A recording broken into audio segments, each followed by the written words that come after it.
New York City in the autumn of 1873 wore its wealth like a woman wears jewelry, too much, too bright, and always positioned where the light would catch it just right. The brownstone mansions along Fifth Avenue stood shoulder to shoulder, their facades gleaming in the amber light of late afternoon, each one a monument to the fortunes built on railroads and steel, on cotton and coal, on the restless expansion that had turned a young nation into an empire. Inside the Whitmore mansion, the chandeliers burned even in daylight. Crystal droplets caught the sun and scattered it across walls papered in silk, imported from France. The carpet beneath Cordelia Ashford's feet was so thick, her footsteps made no sound. She had learned over 3 years of marriage to move through these rooms like a ghost, quiet, unobtrusive. Present but not demanding presence, she stood now at the edge of the grand parlor, watching the other women arrange themselves on velvet settees like exotic birds on gilded perches. Their dresses rustled with each small movement. Taffeta and silk emerald and sapphire cream and rose.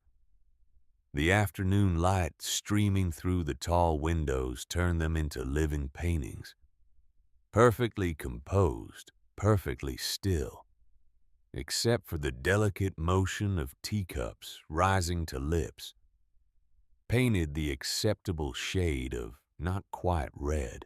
None of them looked at Cordelia directly. They never did. She knew what they saw when they glanced her way, and then quickly elsewhere. A tall woman, taller than fashion permitted, 31 years old, which in their circles meant the bloom was already fading. Hair the color of old mahogany pulled back in a style severe enough to suggest she had given up trying to soften what could not be softened. Eyes the shade of amber held up to sunlight, unusual enough to be remarked upon if anyone cared to remark, and running from just below her right eye down to the corner of her jaw. Impossible to miss, impossible to ignore, impossible to pretend away. A birthmark the color of wine left too long in the glass. Port wine, the doctors called it with their clinical precision. Cordelia called it nothing. It was part of her face the same way her nose was part of her face. She had stopped apologizing for it somewhere around her 12th birthday. New York society had not. Lavinia Whitmore moved through the parlor with the grace of a woman who had spent 62 years learning exactly how much space she was permitted to occupy, and then taking slightly more. Her hair, pure white now, was arranged in an elaborate construction of braids and curls that must have taken her maid 2 hours to achieve. She wore ice blue silk, pearls at her throat, 3 strands, each one larger than the last. On her left hand, a cameo ring that had belonged to her grandmother. She stopped beside Cordelia with the precision of a general choosing ground. "My dear," she said, her voice pitched low enough that only Cordelia would hear. "You look so terribly pale. Are you quite well?" The words were solicitous. The eyes were not. Lavinia Whitmore's eyes were the color of coal and just as hard. When she looked at Cordelia, she was not seeing a niece by marriage. She was seeing a problem that had not yet been solved, but would be given time and the proper application of pressure. "I am well, Aunt Lavinia. Thank you for your concern. Augustus would want you to rest more. You push yourself so." Augustus, Cordelia's husband, 53 years old to her 31. A man who had married her 3 years ago with the careful enthusiasm of someone acquiring a painting he quite liked, but did not love. He had been kind in his way, distant but kind. The marriage had been arranged by Lavinia, who managed the Ashford family affairs with the same iron control she applied to everything else in her orbit. Augustus had needed a wife. Cordelia had needed the security of a name and a household. It was by the standards of their world a perfectly reasonable transaction. Augustus is resting now, Cordelia said. The doctor says his heart is improving. This was a lie, and both women knew it. Augustus Ashford's heart was not improving. It was failing with the slow inevitability of a ship taking on water, one leak at a time. The doctors came twice a week now instead of once. They spoke in hushed tones in the hallway outside his bedroom. They left medicines that did nothing and instructions that changed daily because nothing was working. Lavinia's expression did not change. Yes, the doctor. How fortunate we are to have such excellent care. She moved away, then back into the current of conversation flowing through the parlor. Cordelia watched her go. Watched the way the other women straightened slightly when Lavinia approached. Watched the way space was made for her without anyone seeming to move. Power, Cordelia thought, looked like that.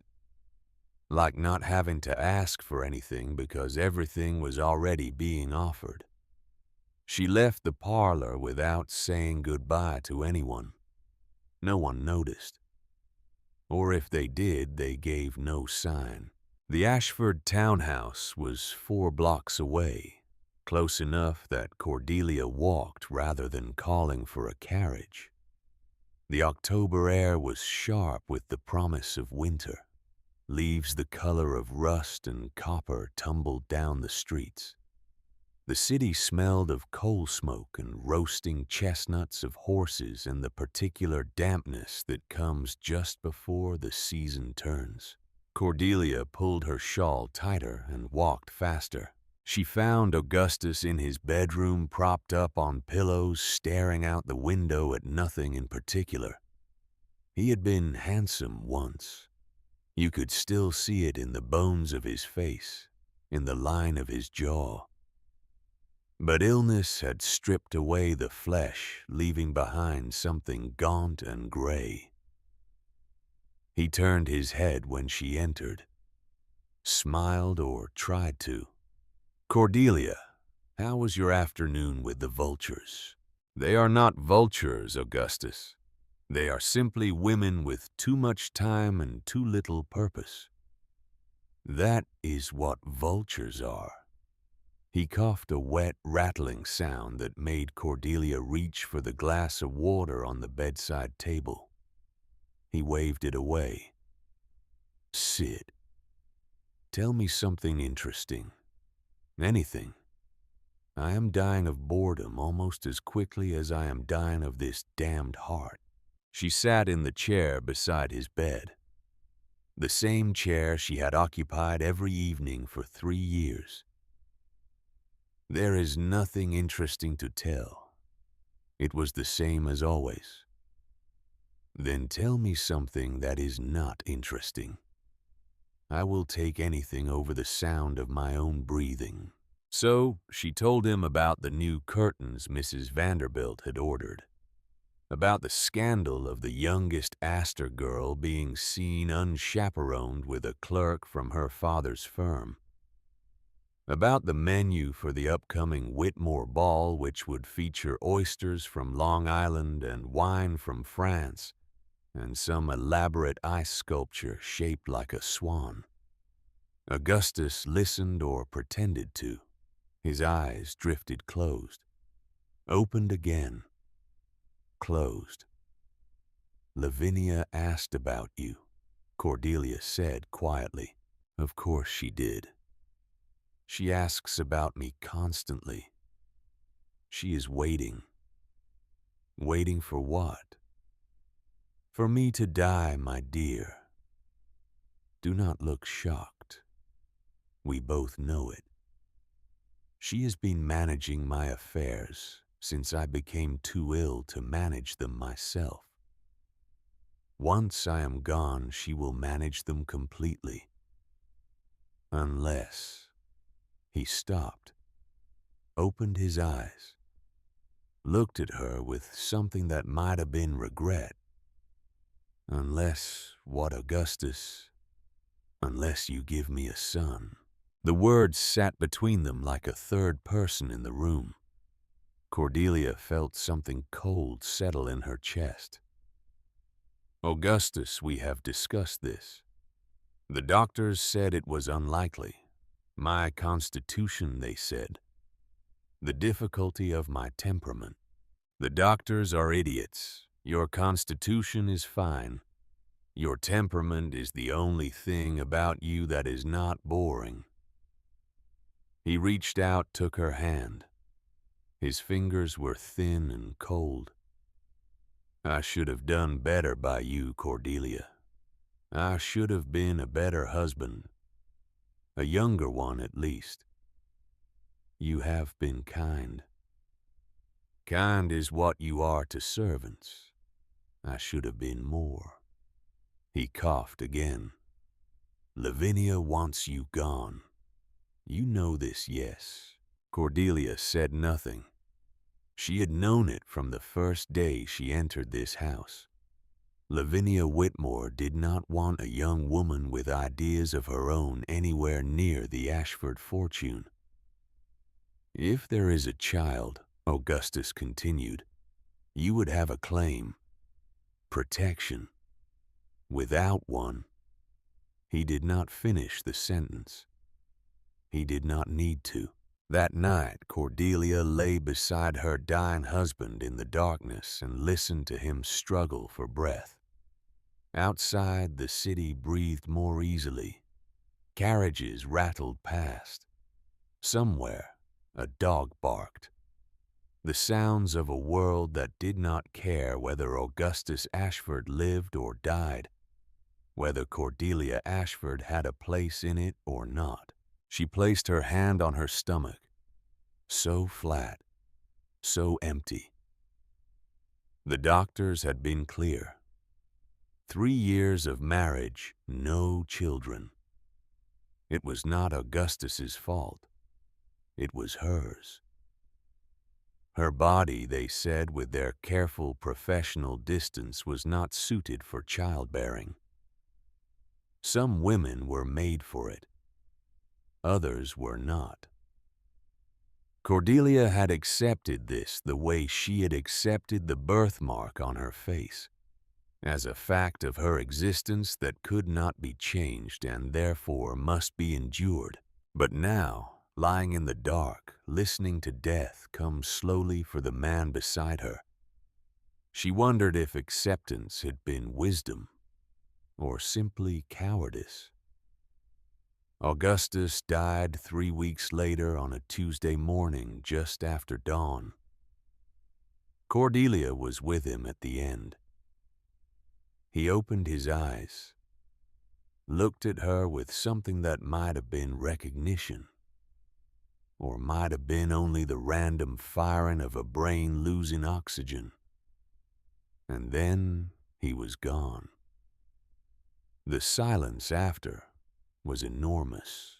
Cordelia sat beside the body for nearly an hour before she stood and rang for the servants. She should have been crying. She knew that. The proper response to widowhood was tears, but her eyes remained dry. She felt something that was not quite grief and not quite relief. She felt more than anything alone.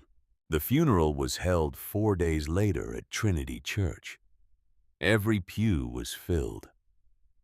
The city's most prominent families came to pay their respects to one of their own. They looked at Cordelia in her black mourning dress and her black veil, and they whispered.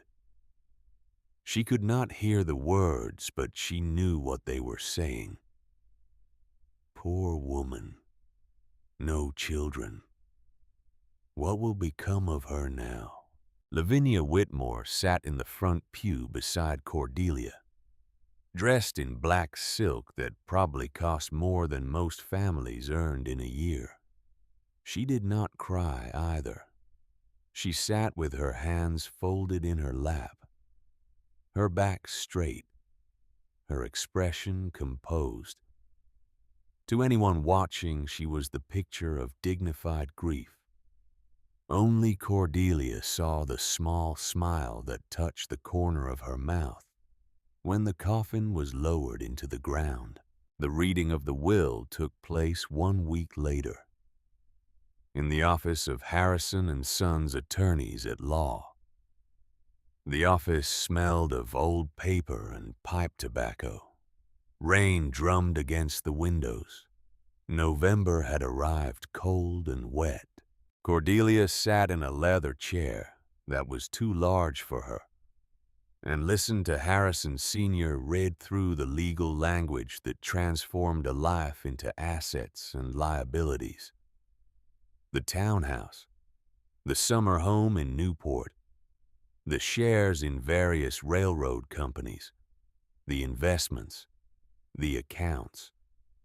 All of it, every single piece, placed under the management and control of Mrs. Lavinia Whitmore, until such time as Mrs. Cordelia Ashford could demonstrate suitable capacity for the responsibility. Cordelia felt the floor disappear beneath her feet. "I beg your pardon," she said, her voice cutting through Harrison's monotone. "Demonstrate suitable capacity. What does that mean?" Harrison looked uncomfortable. He was 60 years old and had been managing Ashford family legal affairs for 3 decades. He had known Augustus since the man was a boy. "It means, Mrs. Ashford, that Mrs. Whitmore will oversee the estate until you have shown yourself capable of managing your own affairs. I am 31 years old. I managed my father's household for 5 years before his death. I have managed my own household for 3 years of marriage. What further demonstration is required?" Lavinia spoke for the first time, her voice calm as deep water. "My dear Cordelia, this is not a reflection on your character. Augustus was concerned. He wanted to ensure you were protected. A woman alone without the guidance of a husband, without the wisdom that comes with age. He wanted only to keep you safe by placing me under your control, by ensuring you were cared for." Cordelia turned back to Harrison. "When was this will drawn up?" Harrison consulted his papers. 2 months ago, August of this year. 2 months ago, when Augustus was barely conscious more than a few hours a day, when the laudanum he took for pain left him confused and disoriented, when Lavinia was at his bedside, constantly always present, always helpful. Was Augustus in sound mind when he signed this? Harrison's discomfort deepened. He was attended by his physician who certified his capacity. Which physician? Dr. Morrison. Dr. Morrison, Lavinia's personal physician, a man who owed his position in society to the Whitmore family patronage. Cordelia looked at Lavinia. Lavinia looked back. In that moment, Cordelia understood completely. The will was a lie. Or if not a lie, then a manipulation so complete it might as well be. Augustus had been dying and drugged and desperate, and Lavinia had been there with papers to sign and assurances that it was all for Cordelia's protection. "I see," Cordelia said quietly. "There is one more item," Harrison said, clearly eager to move past the tension in the room. "A provision has been made for Mrs. Cordelia Ashford to reside at the Ashford estate in Montana Territory for a period of recuperation and rest. The property is fully staffed and prepared to receive her. Mrs. Whitmore believes the mountain air would be beneficial after such a terrible loss." Montana Territory. Cordelia had never been west of Philadelphia. Montana was not civilization. It was wilderness, a place where the railroad barely reached, where towns were rough collections of wooden buildings, and the nearest neighbor might be 50 miles away. "I have no wish to go to Montana," Cordelia said. "It is not a matter of wish," Lavinia said gently, so very gently. "It is what Augustus wanted for you. Time away from the city, away from the memories. A chance to heal." "A chance to be forgotten, you mean?" Lavinia's expression did not change. "My dear, you are distraught. Grief is making you say things you do not mean. The estate in Montana is beautiful, peaceful. You will have time to recover yourself, to find your strength again." Cordelia looked at Harrison. "Am I legally required to go?" Harrison looked down at his papers, said nothing, which was answer enough. "I see," Cordelia said again. She stood. The room tilted slightly. She gripped the back of the chair until the vertigo passed. "When am I expected to depart?" "A week from today," Lavinia said. "I have taken the liberty of making the arrangements. The train will take you as far as Helena. From there, a coach will bring you to the estate. It is 3 days' journey, but you will be comfortable. I have insured it." Of course she had. Lavinia had insured everything. Cordelia walked out of Harrison's office into the rain. She had no umbrella. Within minutes, she was soaked through. She walked anyway. Walked until her shoes were ruined and her dress was plastered to her skin, and she could no longer tell if the water on her face was rain or tears.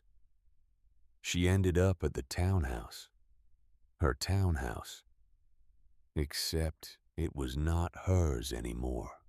Nothing was hers. She climbed the steps, dripping water onto the marble floor. The butler looked alarmed. "Mrs. Ashford, you are drenched. Let me send for—" "I am fine, Morrison. Thank you." She went upstairs to the bedroom she had shared with Augustus. His clothes still hung in the wardrobe. His books still sat on the nightstand. She could smell his cologne, faint but present as if he had just left the room. She sat on the edge of the bed and put her head in her hands. Montana. They were sending her to Montana. As far from New York as they could send her without actually putting her on a ship to Europe. Far enough that she would be forgotten. Far enough that whatever happened to her there, no one would know. And no one would care. Lavinia had played her hand perfectly. The will was probably legal enough to survive any challenge Cordelia could mount. The probate court would side with a respected society matron over a childless widow with a birthmark. And even if Cordelia won, what would she win? The right to fight Lavinia for every penny, every decision, every small scrap of autonomy for years to come. Or she could go to Montana, accept exile, disappear. Cordelia stood and walked to the window. Rain streaked the glass. Beyond the city, spread out in all directions. All those buildings full of all those people living all those lives that had nothing to do with her. She placed her hand on her stomach again. Still flat. Still empty. Or was it? She had been tired lately. More tired than grief alone would explain. Her courses, usually precise, had been late. Not much. A few days. But late. Cordelia stood very still. It was impossible. The doctors had been clear. 3 years of trying had produced nothing. Why would now be different? But bodies did not follow schedules. Babies came when they came. And if there was a child, even the possibility of a child, then everything changed. A child would give her a claim to the Ashford estate that Lavinia could not contest. An heir would make Cordelia necessary instead of inconvenient, unless Cordelia's mind moved through the possibilities like a chess player, considering the board. If she told Lavinia now, Lavinia would keep her in New York, keep her close, monitor her, control her. The pregnancy would be difficult, the doctors would say. Best to rest. Best to avoid excitement.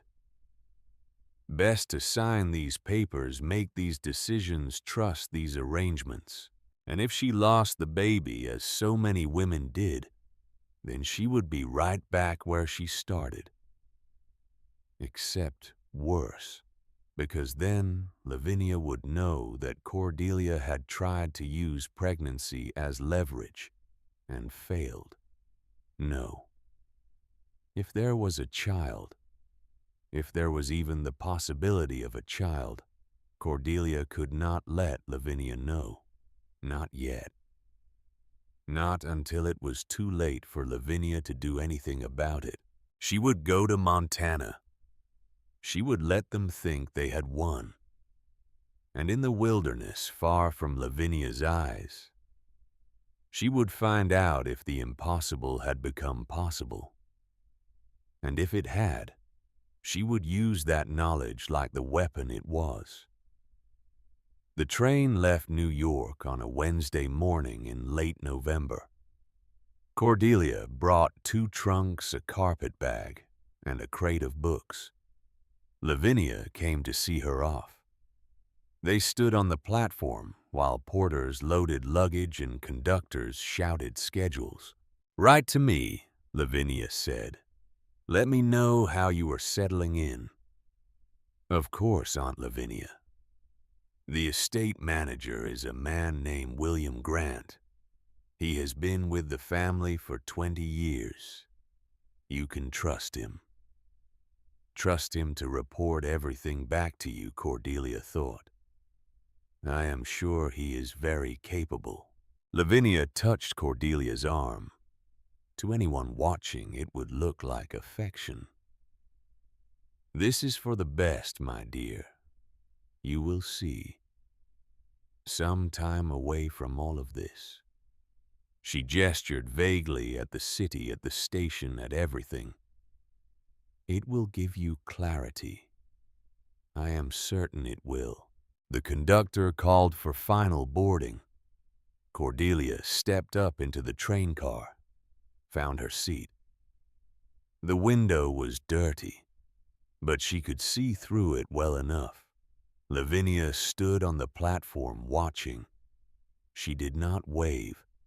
She simply stood there, straight-backed and still, until the train began to move, and the distance swallowed her.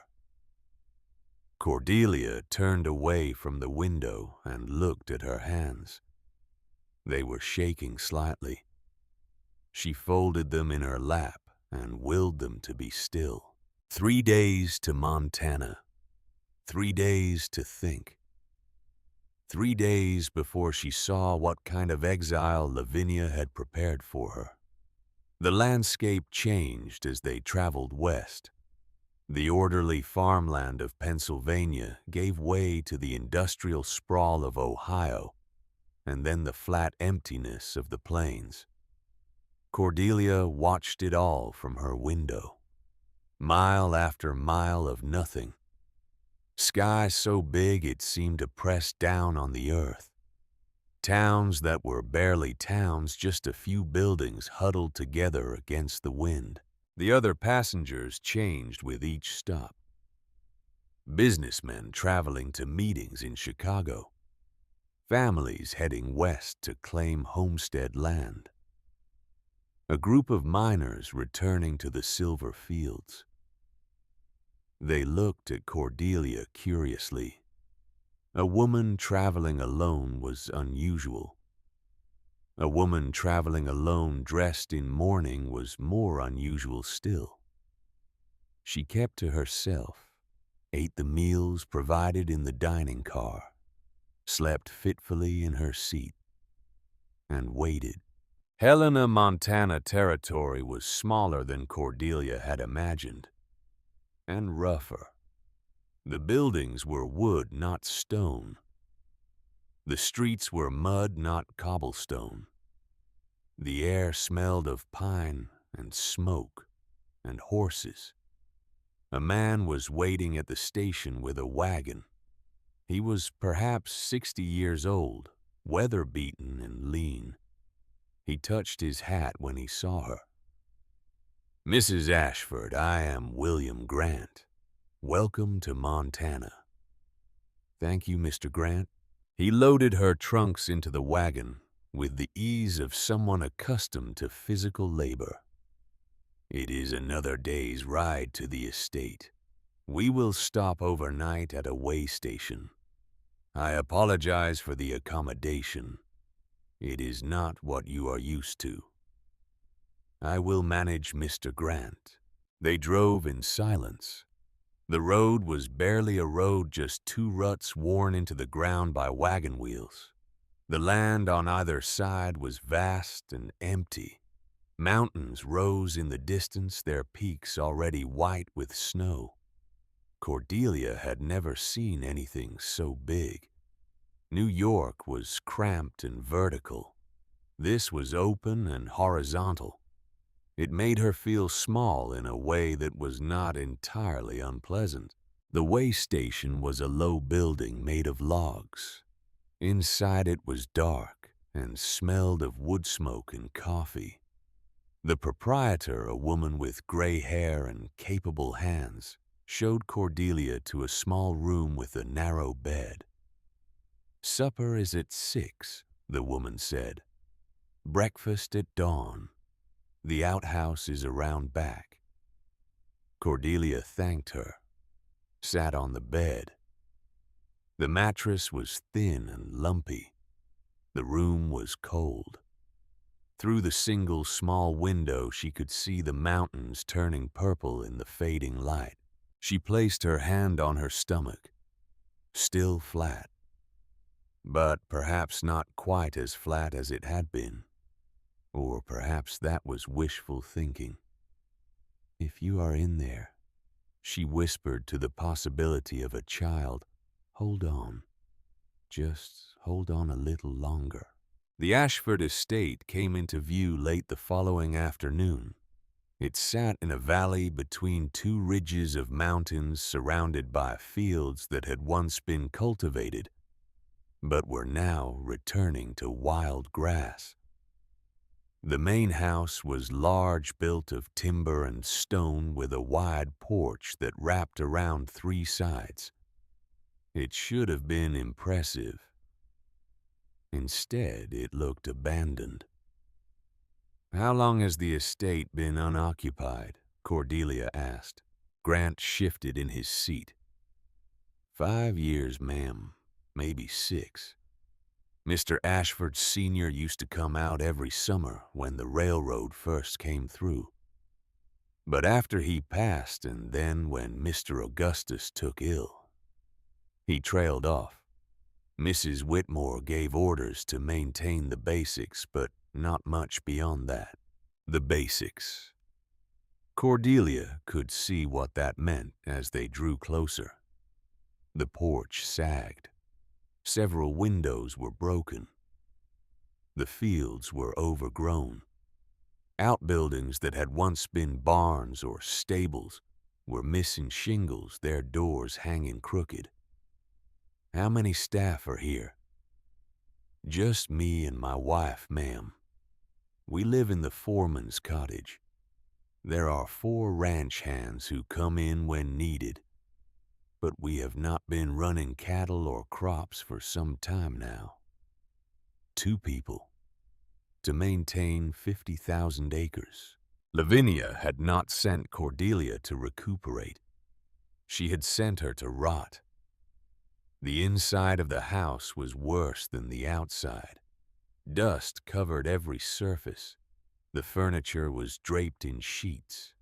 The air was stale and cold. Grant led her through rooms that echoed with their footsteps. We have prepared the main bedroom for you, ma'am. Got a fire going this morning to take the chill off. My wife left some supper in the kitchen. He showed her to a room on the 2nd floor. It was large, with a 4-poster bed and a fireplace. Someone had indeed lit a fire. It crackled in the grate, providing the only warmth in a house that felt like it had been cold for years. Will you need anything else tonight, ma'am? No, Mr. Grant. Thank you. He left. Cordelia heard his footsteps descend the stairs, heard the front door close, then silence. Complete and total silence. She walked to the window. Outside, the sun was setting behind the mountains, painting the sky in shades of orange and red. The valley was filling with shadow. Somewhere in the distance, a coyote howled. Cordelia unpacked her nightgown, changed for bed. The sheets were clean but rough. The pillow was flat. She lay down and stared at the ceiling. This was where they expected her to give up, to write letters home begging to return, to prove that she was as weak and incapable as they had always believed. She would not give them the satisfaction. She placed her hand on her stomach one more time. We will survive this, she whispered. Both of us. Then she closed her eyes and slept. The bleeding started 3 weeks later. Cordelia woke in the middle of the night to cramping pain low in her abdomen. For a moment she thought it was indigestion from the venison stew Mrs. Grant had made for supper. Then she felt the wetness between her legs and knew. She lit the lamp beside the bed. The sheets were stained red. Not much. Not yet. But enough. She stood slowly. The cramping intensified. She gripped the bedpost and waited for it to pass. It did not pass. It got worse. She made it to the basin on the dresser before the next wave hit. The pain was sharp and twisting. She doubled over, her hands braced on the edge of the dresser, breathing through her teeth. It went on for hours. The cramping, the bleeding, the small clots of tissue that meant the pregnancy was ending before it had barely begun. Cordelia did not cry out, did not call for help. Mrs. Grant was in the cottage 100 yards away and would have come if summoned. But Cordelia could not bear the thought of witnesses to this particular failure. By dawn, it was over. The cramping had subsided to a dull ache. The bleeding had slowed. Cordelia cleaned herself, changed the sheets, bundled the soiled linens into the bottom of her trunk. She sat on the edge of the bed and looked at her hands. They were trembling again. She made them stop. There had been a child. For a few weeks there had been a possibility, and now there was not. The last piece of leverage she might have had against Lavinia was gone. She was alone in Montana with no allies, no resources, no way forward, and no way back. Cordelia stood, walked to the window. The sun was rising over the mountains, turning the snow on the peaks pink and gold. The valley was filling with light. She had two choices. She could write to Lavinia, admit defeat, beg to be allowed to return. Lavinia would let her come back. Probably. She would be gracious about it. Poor Cordelia, not suited for the rigors of frontier life. We did our best. Or she could stay. She could take this broken estate and this exile and this expectation of failure, and she could turn it into something else. They had sent her here to disappear.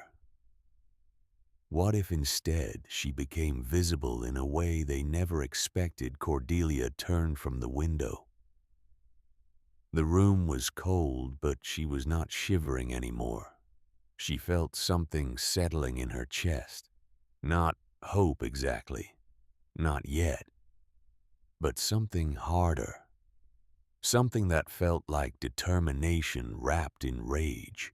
If she was gonna be exiled, she would make this exile count.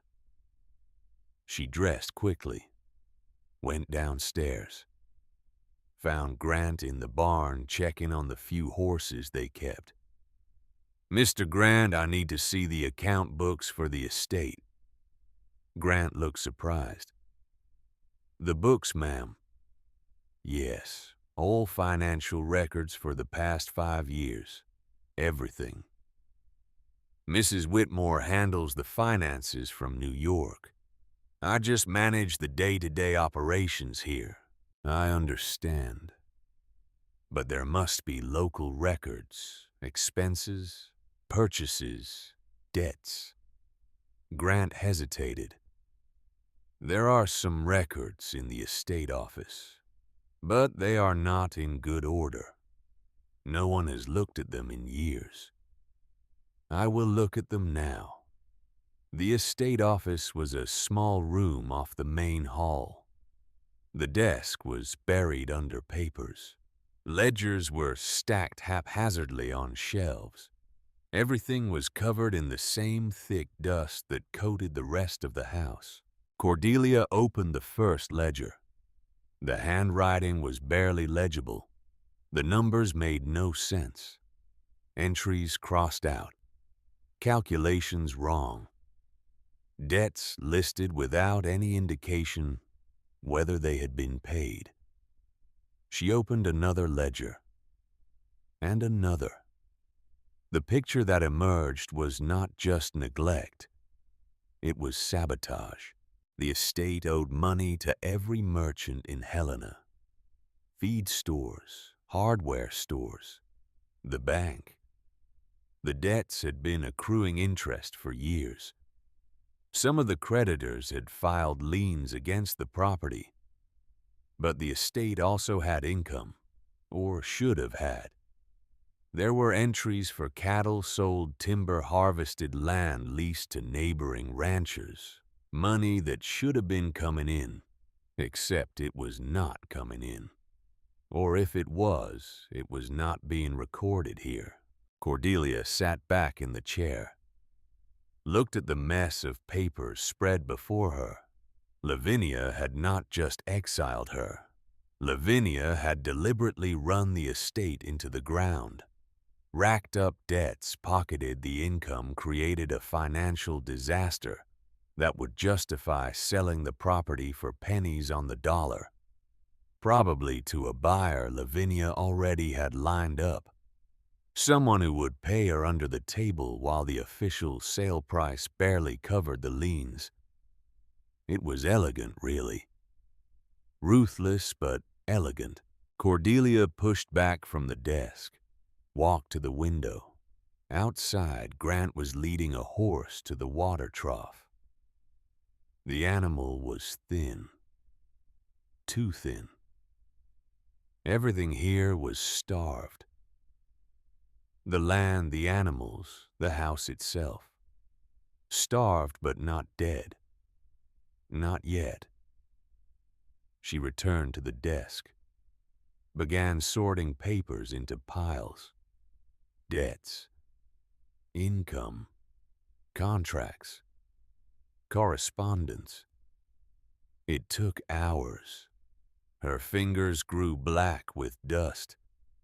Her eyes strained in the weak winter light. But slowly, a pattern emerged. The estate was in terrible shape, yes, but it was not beyond saving. The land was good. The water rights were intact.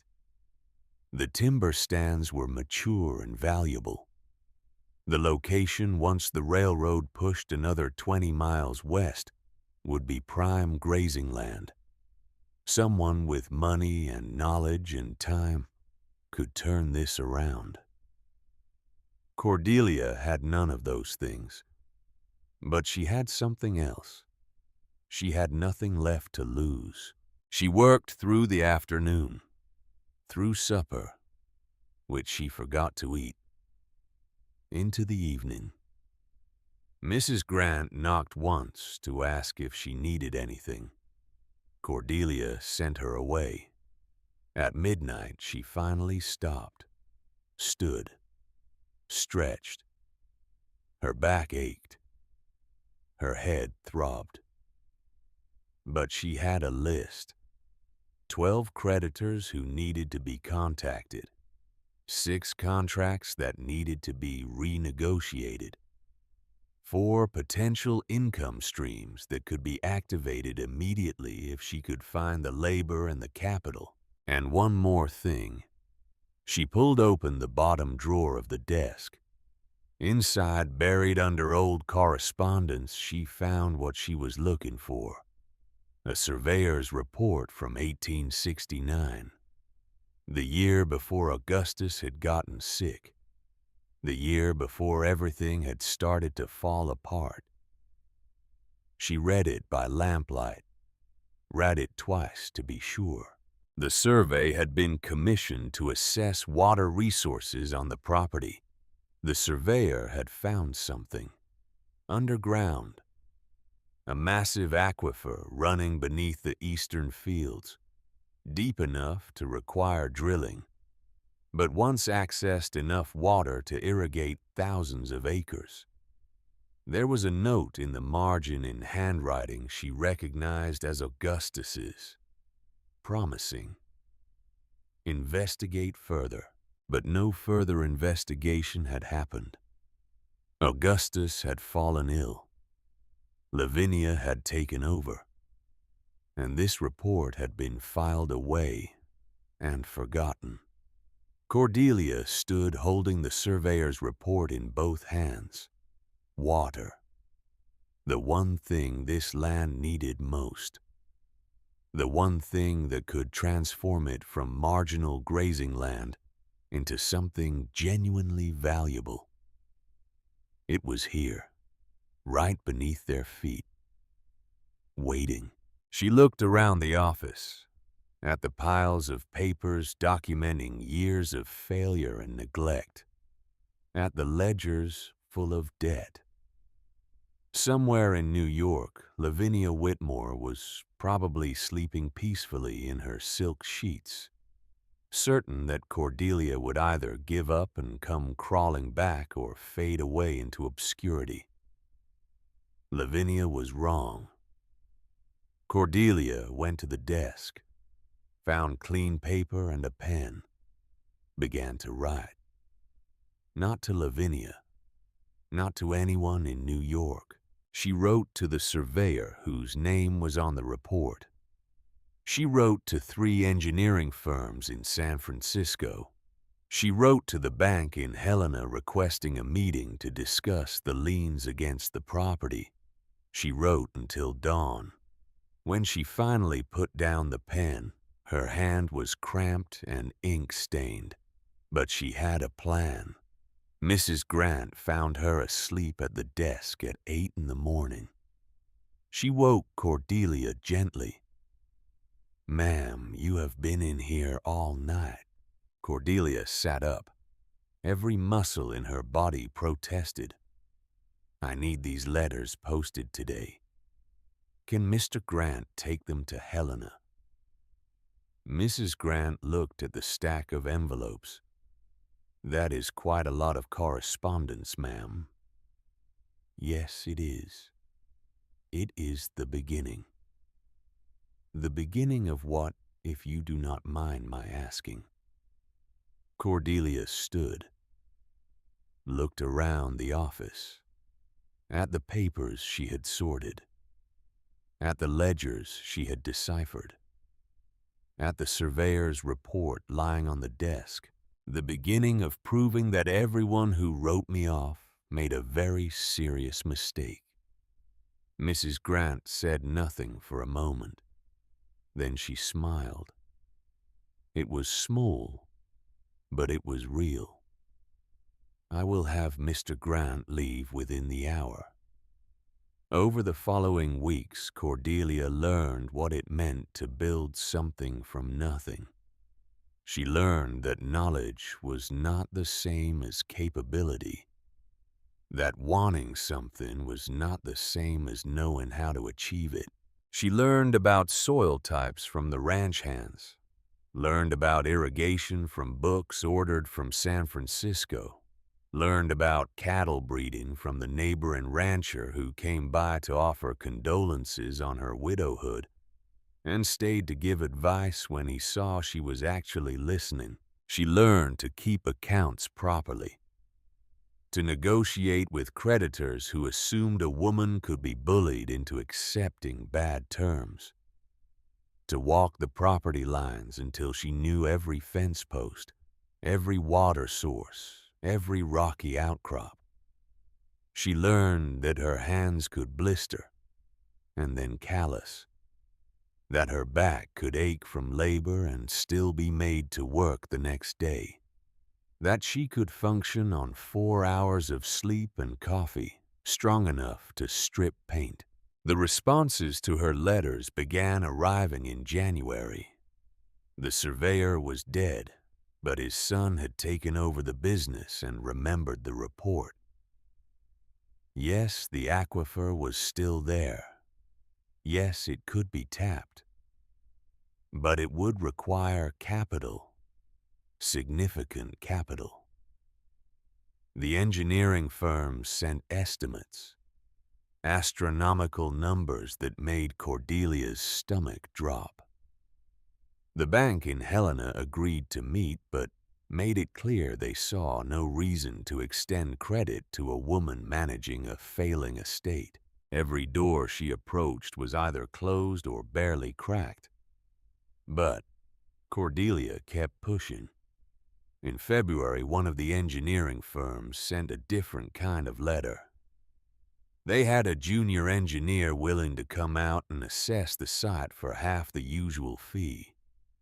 He was young and trying to build a reputation. He would work cheap if the project succeeded and could be used as a reference. It was not much, but it was not nothing. Cordelia wrote back immediately. Yes, come in the spring. March brought mud that swallowed wagon wheels and made every trip to town an ordeal.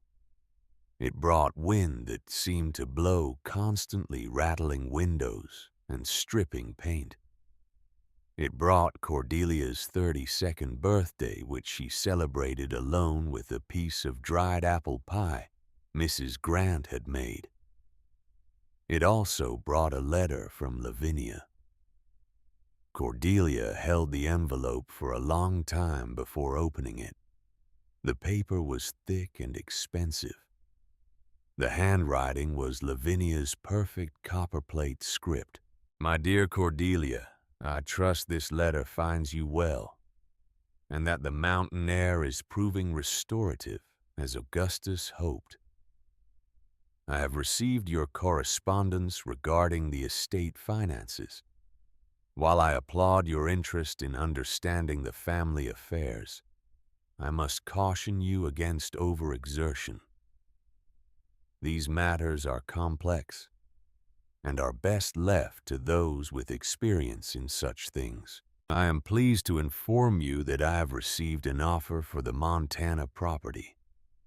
A very fair offer considering the state of disrepair. I believe it would be wise to accept and use the proceeds to establish you in a small but comfortable household, perhaps in Boston or Philadelphia, where you might build a new life. Please write to me with your thoughts on this matter at your earliest convenience.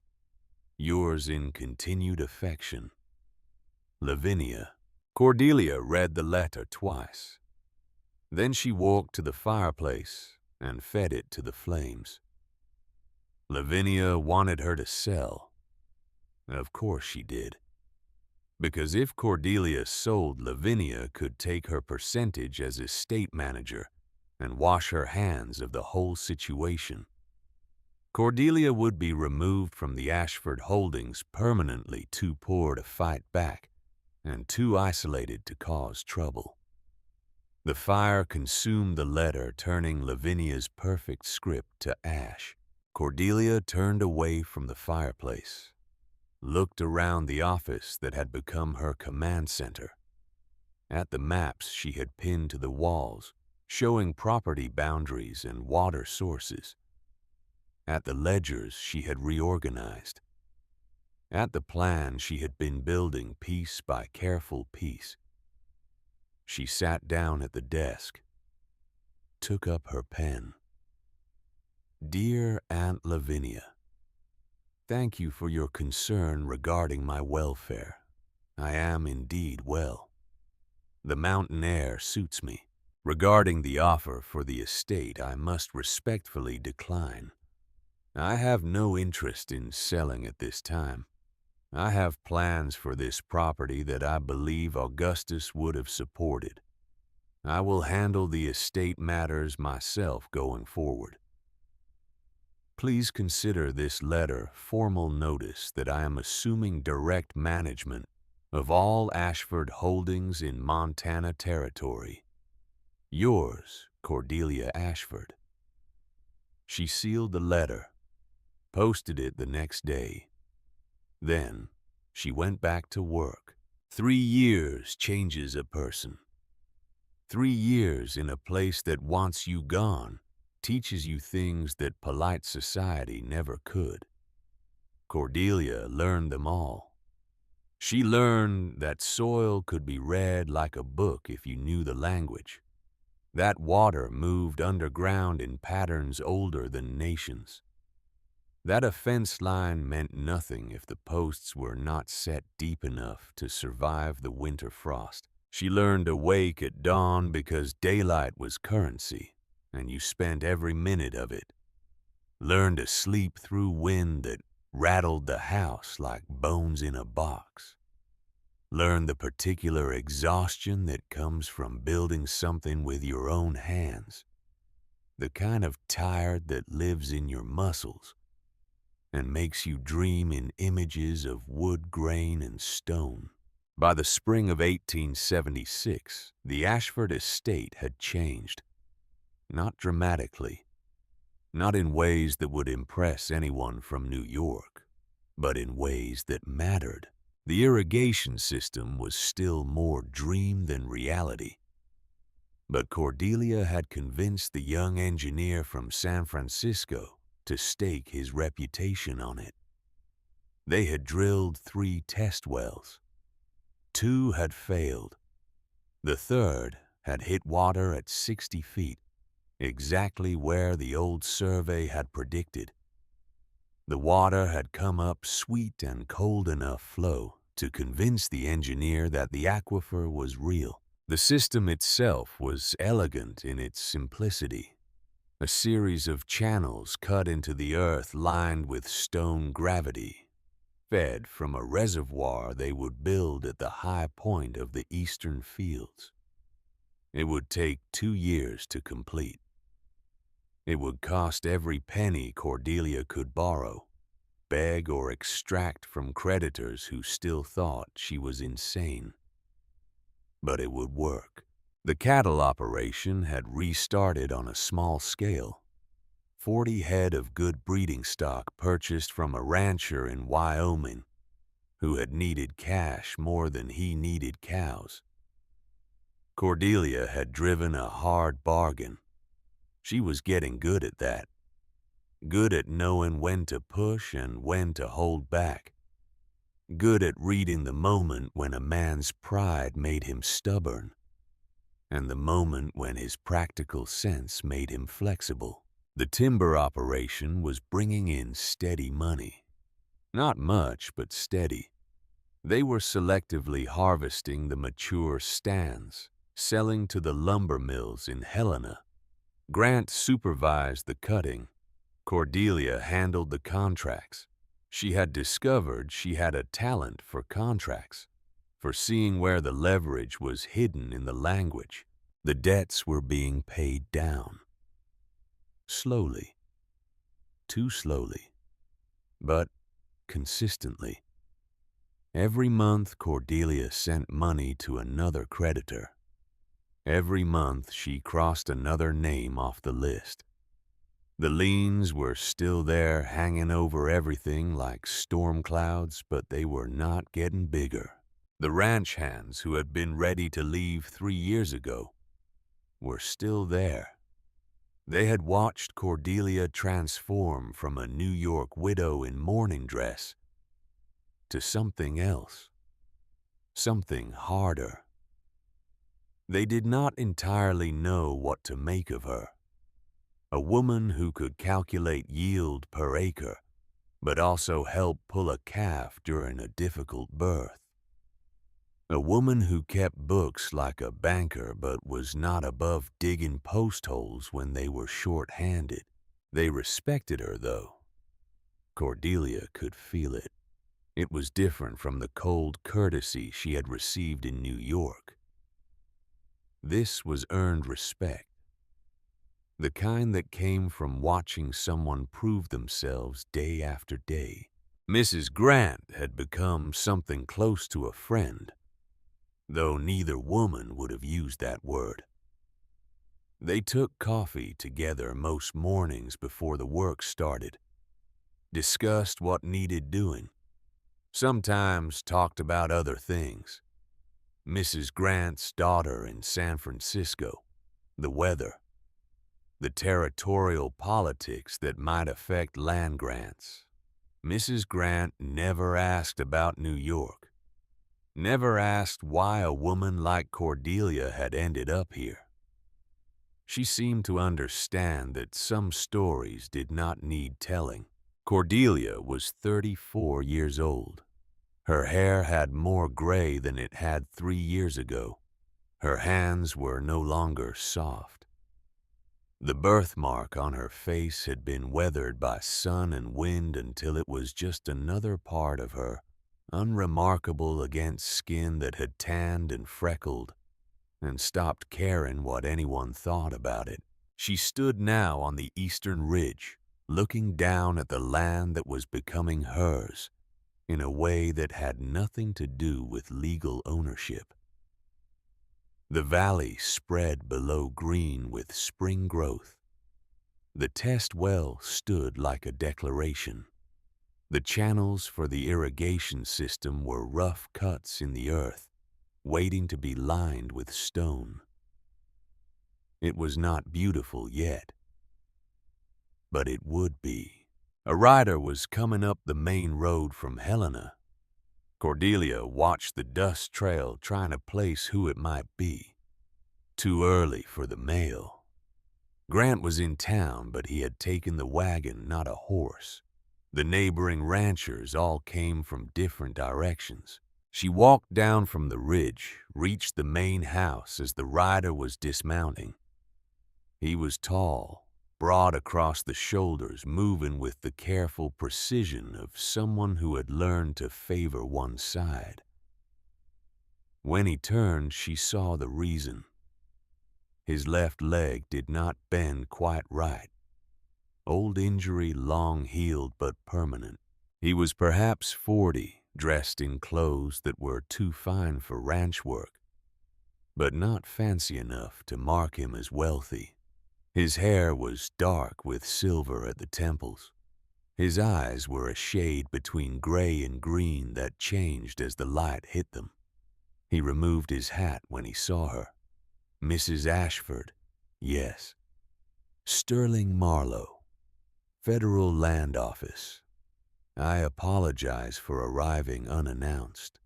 I sent a letter 2 weeks ago, but I suspect it has not reached you yet. Cordelia felt something cold settle in her chest. The Federal Land Office did not send inspectors for social calls. They came when there were questions about claims about water rights, about whether the land was being used according to the terms of the original grant. What can I do for you, Mr. Marlowe? I'm conducting a routine survey of federal land grants in the territory. The Ashford estate holds significant acreage under terms that require productive use. I am here to verify compliance. Routine. The word itself was a warning. Nothing the federal government did was routine unless it was looking for a reason to revoke something. I see. Would you like to begin now, or would you prefer to rest from your journey first? Something flickered in his eyes. Surprise, maybe. He had been expecting resistance, or nervousness, or the kind of fluttering helplessness that some men expected from women. Now would be fine if it is convenient. It is convenient. Let me show you the property. They walked for 3 hours. Cordelia showed him everything. The test well, the irrigation channels in progress, the cattle in the north pasture, the timber stands being selectively harvested, the books in the estate office with their careful records of income and expenditure. Marlowe did not say much. He made notes in a small leather journal, asked questions that were pointed without being aggressive. How many head of cattle? What was the annual timber yield? Who held the water rights? What were the terms of the loans used to finance improvements? Cordelia answered everything. She had learned that the best defense was complete transparency. Men like Marlowe were looking for things that did not add up. Give them numbers that did add up, and they had nothing to hold against you. They ended back at the main house as the sun was lowering. Mrs. Grant had left coffee on the stove. Cordelia poured 2 cups, brought them to the office where Marlowe was reviewing his notes. You have made substantial improvements, he said, accepting the coffee. The irrigation system alone represents significant investment. It does. Risky investment. If the aquifer proves less robust than the survey suggests, you will have spent capital with no return. That is true of any investment, Mr. Marlowe. Nothing worthwhile comes without risk. He looked at her over the rim of his cup. The federal government prefers land grants to be in hands capable of responsible stewardship. And am I not demonstrating responsible stewardship? You are demonstrating ambition. The two are not always the same. Cordelia set down her cup. Mr. Marlowe, if you have concerns about my management of this property, I would appreciate hearing them directly, rather than in the form of implications. For the first time, he smiled. It changed his face completely, made him look younger, less severe. You are not what I expected, Mrs. Ashford. What did you expect? A New York widow playing at ranching until she tired of it and sold to the first buyer willing to take the property off her hands. And instead I find someone who knows the difference between limestone and sandstone when it comes to lining irrigation channels. Someone who has read enough about soil composition to argue with my assessment of the eastern fields. Someone who is either extremely well educated or has been working very hard to become so. Cordelia said nothing, waited. Marlowe closed his journal. I will file a report stating that the Ashford estate is in compliance with federal land use requirements. More than compliance, actually. You are setting a standard that other properties in the territory would do well to follow. Relief flooded through her. She kept it off her face. Thank you. Do not thank me yet. I am not finished. The cold returned. Oh, I would like to stay for the rest of the week if you can accommodate me. There are some questions I have, not about the land use, about the financial arrangements surrounding this property. What kind of questions? Marlowe stood, walked to the window, looked out at the valley in the fading light. Mrs. Ashford, how much do you know about Lavinia Whitmore's business practices? Cordelia's pulse quickened. I know she manages the Ashford estate, or managed it until I took over direct control 3 years ago. And before that, when your husband was alive, she managed his affairs when he became too ill to do so himself. Did you ever wonder why a woman with no family connection to the Ashfords would be so intimately involved in their finances? She was Augustus's godmother. It seemed natural. Marlowe turned back to face her. His expression was different now, harder.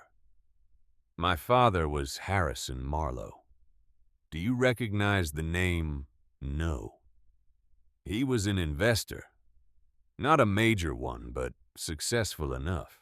In 1865, he purchased shares in the Northern Pacific Railroad based on a prospectus provided by an investment broker. The broker was very convincing. The prospectus was very detailed. The shares were worthless. By the time my father discovered this, he had invested everything he had. Cordelia went very still. What was the broker's name? Jonathan Whitmore, Lavinia's husband. Except there was no Jonathan Whitmore.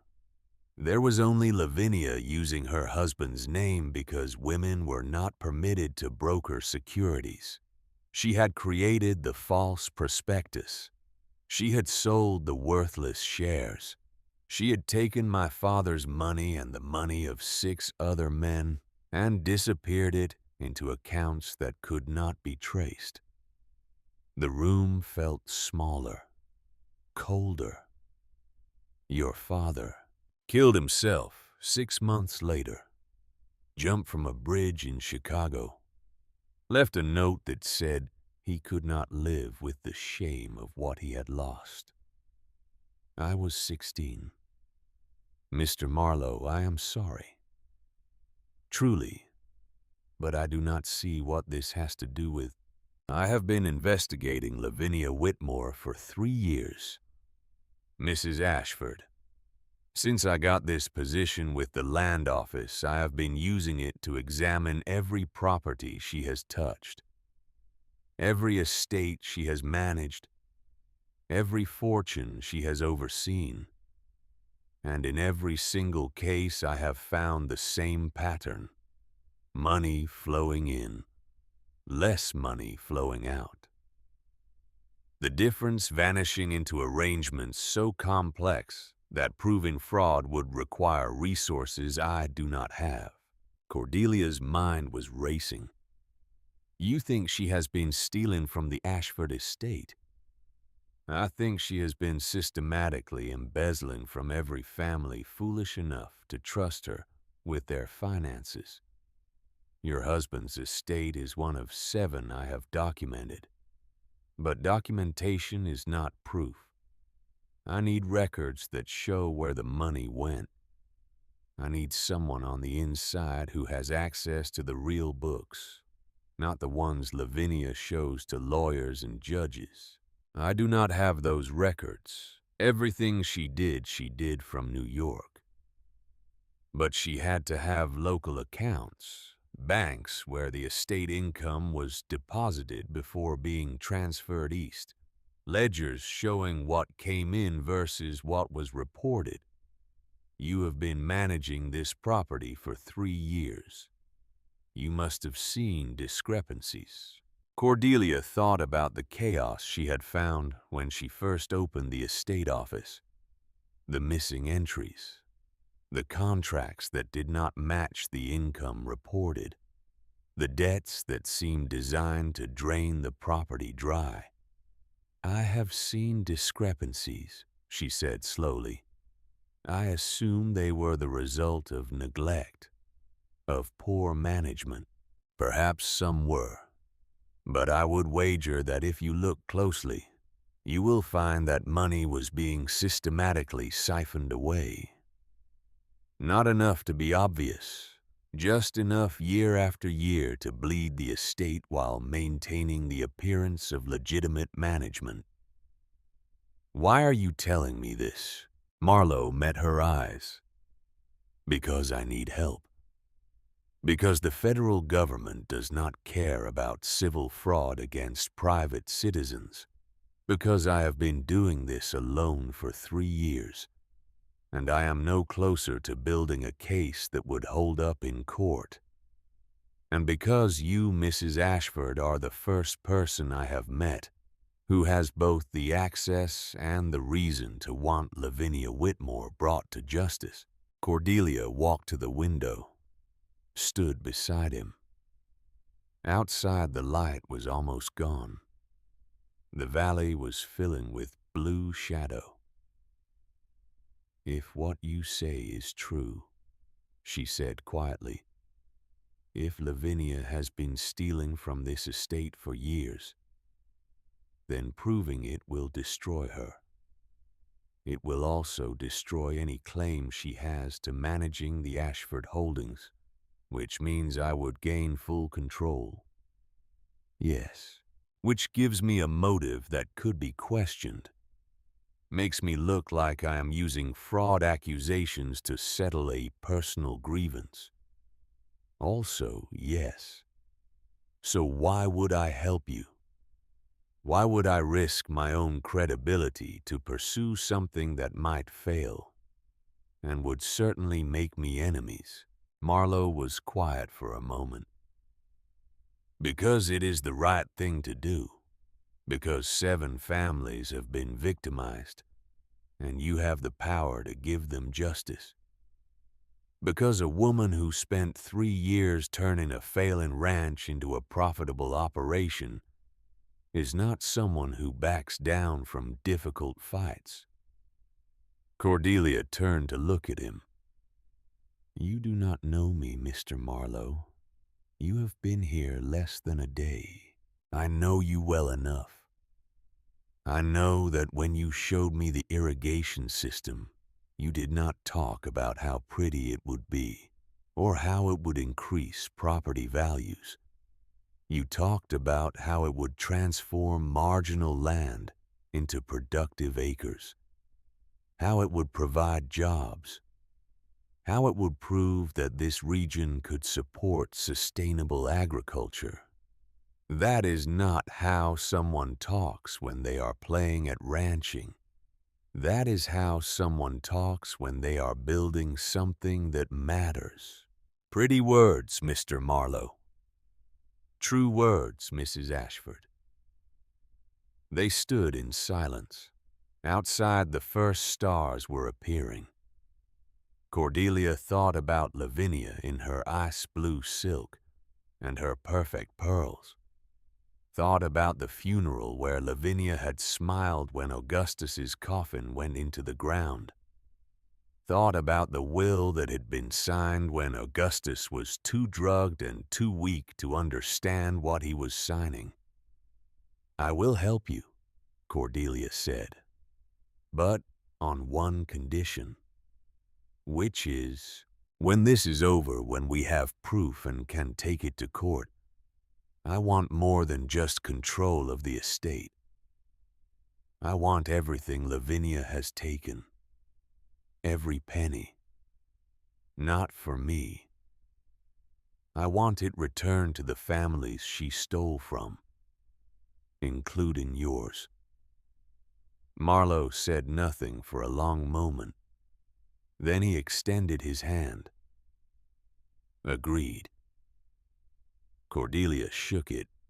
His grip was firm, honest. The handshake of someone who meant what they said. Then we should begin, she said. The local bank in Helena might have records, and there is a lawyer in town who handled some early transactions. He might still have copies of documents. We will need to be careful. If Lavinia suspects we are investigating her, she already suspects I am a problem. That is why I am here instead of New York. Being a bigger problem will not change her opinion of me. Marlowe smiled again. No, I suppose it will not. They worked through the night. Cordelia showed him everything she had found in the estate office. Marlowe made notes, asked questions, pointed out patterns she had not seen before. When Mrs. Grant came in at dawn to start the breakfast, she found them both still at the desk, surrounded by ledgers and correspondents drinking coffee that had gone cold hours ago. Marlowe stayed for a week, then 2, then a month. He made trips to Helena, to the bank, to the land office, came back with more documents, more evidence, more pieces of a puzzle that was slowly taking shape. They fell into a routine. Mornings were for the ranch work. Cordelia could not abandon the property just because she was building a legal case. The cattle still needed tending. The irrigation project still needed supervision. The books still needed keeping. Afternoons and evenings were for the investigation. They went through 10 years of records, cross-referenced bank deposits with reported income, tracked transfers that went to New York and never came back, found contractors who had been paid twice for the same work, once by the estate and once by Lavinia personally, with the estate payment going into Lavinia's accounts. It was meticulous work, exhausting work, the kind of work that required attention to detail and the patience to follow threads that went nowhere for weeks before suddenly connecting to something important. Cordelia discovered she was good at it. good at seeing the shapes in the numbers, good at remembering which document corresponded to which transaction 6 months later, good at asking the questions that Marlowe had not thought to ask. They argued sometimes about interpretation of evidence, about legal strategy, about whether a particular piece of documentation was strong enough to use or would undermine their case by being too ambiguous. The arguments were productive. Neither of them was interested in being right for the sake of ego. They were interested in building something that would stand up under scrutiny. Mrs. Grant watched this unfold with the quiet observation of someone who had seen much in her 60 years and was not easily surprised. She said nothing, but Cordelia caught her smiling occasionally. Small, private smiles that suggested approval. It was late July when everything changed. Cordelia was in Helena, meeting with the surveyor's son about the next phase of the irrigation project. Marlowe was at the estate going through correspondence that had just arrived from the Territorial Land Office. She returned to find him standing in the office with a telegram in his hand, and an expression that made her stop in the doorway. What happened? Lavinia knows. She knows we are investigating her. How? I do not know. Someone in Helena, maybe. Someone who reported back to her that a federal land inspector has been spending an unusual amount of time at the Ashford estate. Someone who put together that you and I have been asking questions about financial records. Cordelia took the telegram from him. It was addressed to her, sent from New York that morning. Urgent stop.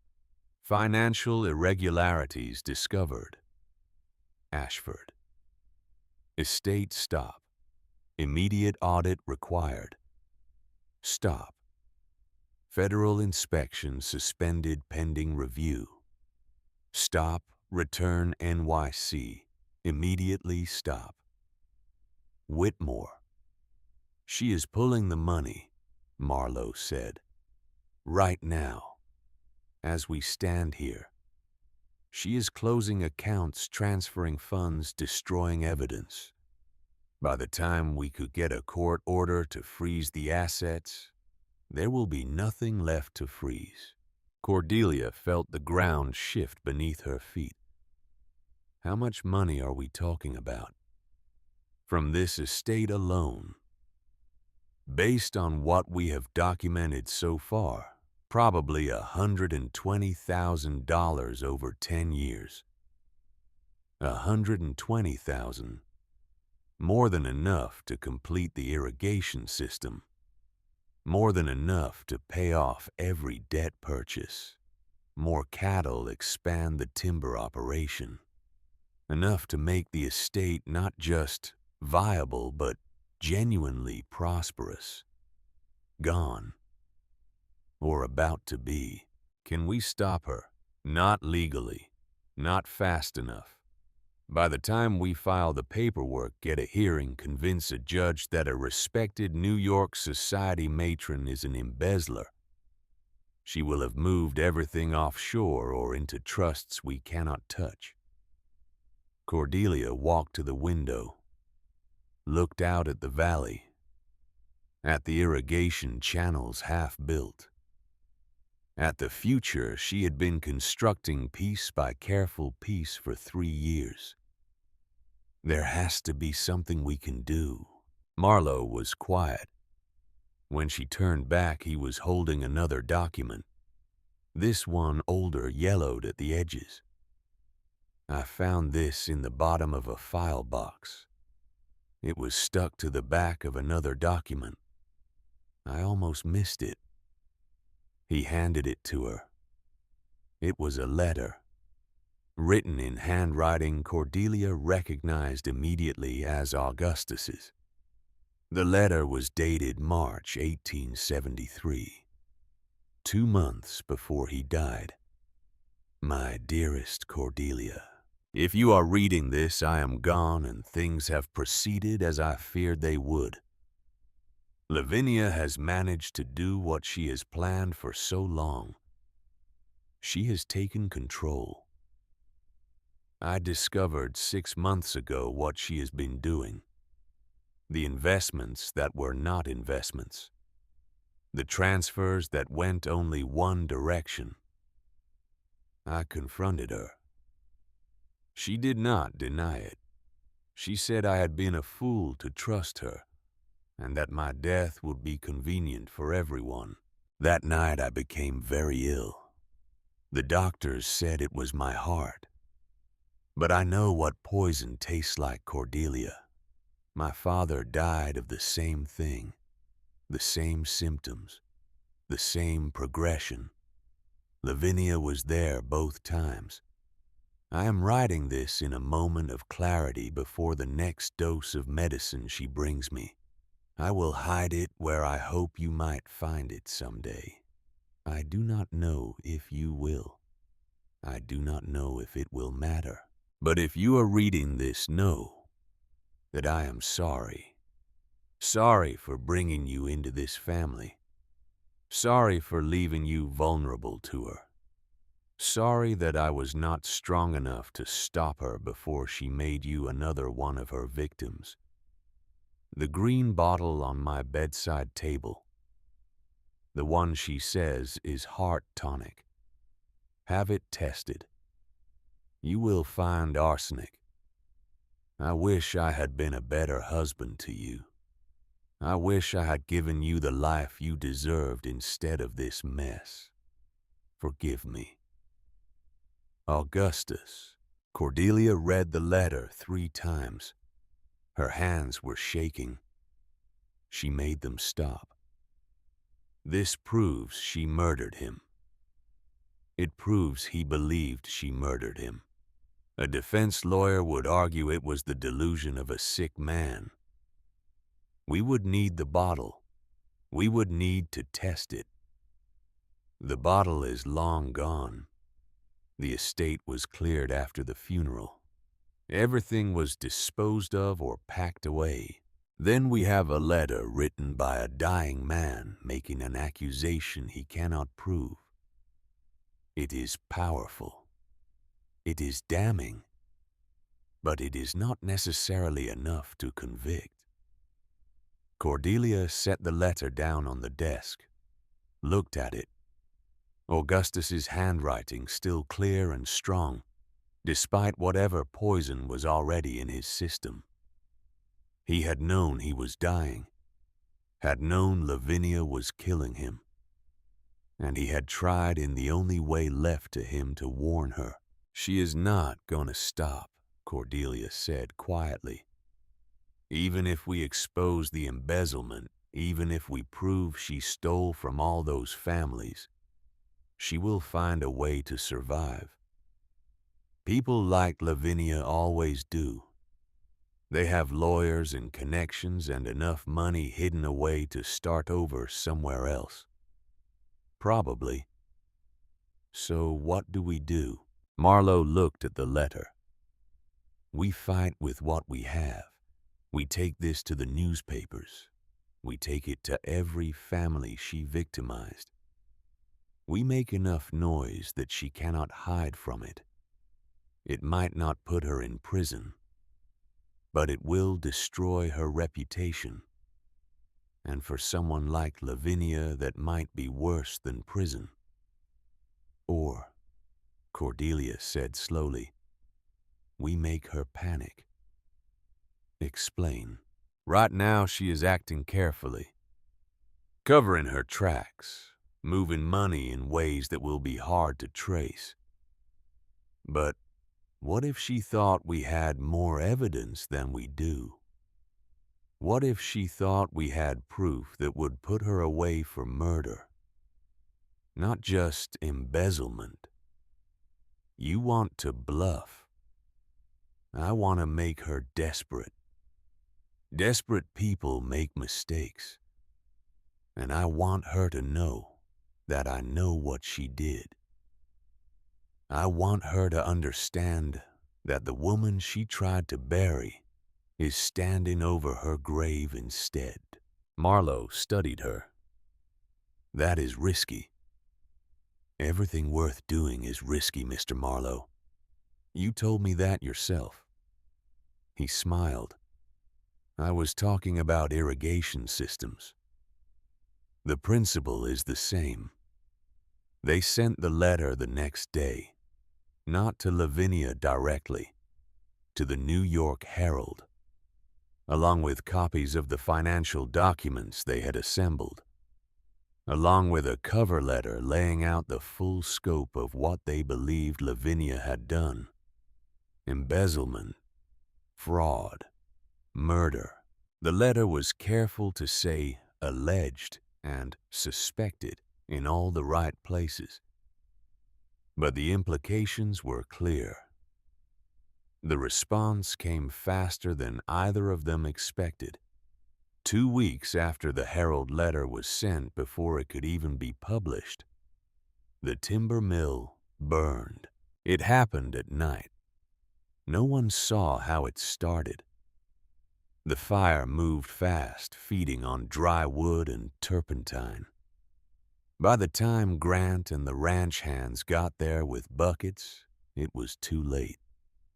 The mill burned to the ground, took with it 6 months of cut timber waiting to be transported to Helena, $60,000 of inventory, gone in 6 hours. Cordelia stood in the ashes the next morning. The smell of smoke was thick in the air. The ground was still hot enough to burn through boot soles if you stood in one place too long. Grant stood beside her, soot-streaked and exhausted. Could have been an accident. Could have been a spark from the kiln. Could have been. Cordelia agreed, but they both knew it was not. That afternoon, a rider came from the bank in Helena. Cordelia met him on the porch. He would not meet her eyes. "Mrs. Ashford, I have instructions from New York. Mrs. Whitmore has withdrawn all funds from the estate operating account. She says the account will be closed pending resolution of legal questions about property management." "How much did she withdraw?" "Everything, ma'am. All $120,000. Cordelia felt the world tilt, held onto the porch railing until it steadied. "I see. Thank you for bringing me this information personally." The rider left. Cordelia remained on the porch. Marlowe came out, stood beside her. "She declared war," he said. "Yes. The estate is effectively bankrupt. No cash reserves, no way to pay creditors. The liens will start being called. The banks will foreclose. Yes. I am sorry, Cordelia. This is my fault. I pushed too hard, too fast. I should have waited until we had enough evidence to go directly to a prosecutor." Cordelia turned to look at him. "Do you know what I learned in 3 years of building this place, Mr. Marlowe? I learned that sometimes things have to get worse before they can get better. Sometimes you have to burn away everything that is dead so something new can grow. That is a nice metaphor, but metaphors do not pay debts. No, but determination does, and I am not finished yet. She went inside, up to Augustus's old bedroom, the one she had never occupied after moving to Montana. The furniture was still there under dust covers. She pulled the covers off the wardrobe, opened it. His clothes were still hanging inside. She had not been able to bring herself to dispose of them. They smelled faintly of the cologne he had worn. of pipe tobacco, of the past. She searched through the pockets of every jacket, every pair of trousers, found nothing but old receipts and a handkerchief. Then she pulled out the trunk at the bottom of the wardrobe, the one with his personal effects, the things that had been with him in his final days: books, a pipe, a watch, correspondence, and at the very bottom, wrapped in cloth, a small green glass bottle. Her hands shook as she unwrapped it. The bottle was half full of dark liquid. The label read, "Heart Tonic, to be taken twice daily." She held it up to the light.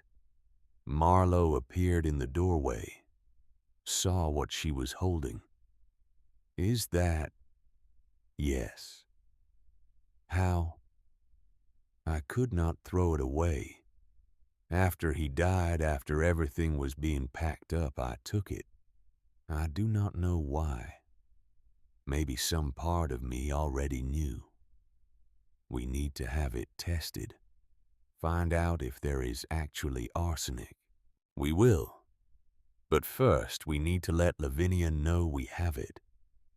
Cordelia went downstairs, sat at the desk, wrote a letter in her clearest hand. "Dear Aunt Lavinia, I found something interesting today. A bottle of heart tonic that Augustus was taking in his final months. I have sent it to a chemist in San Francisco for analysis. I expect the results will be illuminating." I also found his letter, the one where he explains exactly what you did to him, what you have been doing to everyone who trusted you. You tried to destroy me.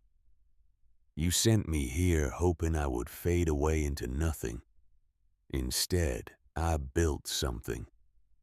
And now I am going to use what I built to take everything from you. The Herald will publish our findings next week. By the time you read this, everyone in New York will know what you are. You wanted me gone. You should have made certain I was dead. Cordelia Ashford. She did not sign it with affection. She did not sign it with anything except her name. She sealed the letter, sent it express. It would reach New York in 5 days. Then she turned to Marlowe. "How long before the banks start foreclosure proceedings?" 60 days maybe. 90 if we are lucky. Then we have 60 days to finish this. To gather every piece of evidence, build a case so airtight that no lawyer can crack it and take it to court. Cordelia, we do not have the resources. We do not have the money to hire the kind of legal team this would require. Then we will do it ourselves. You have 3 years of investigation. I have 3 years of understanding how this estate works and how Lavinia manipulated it.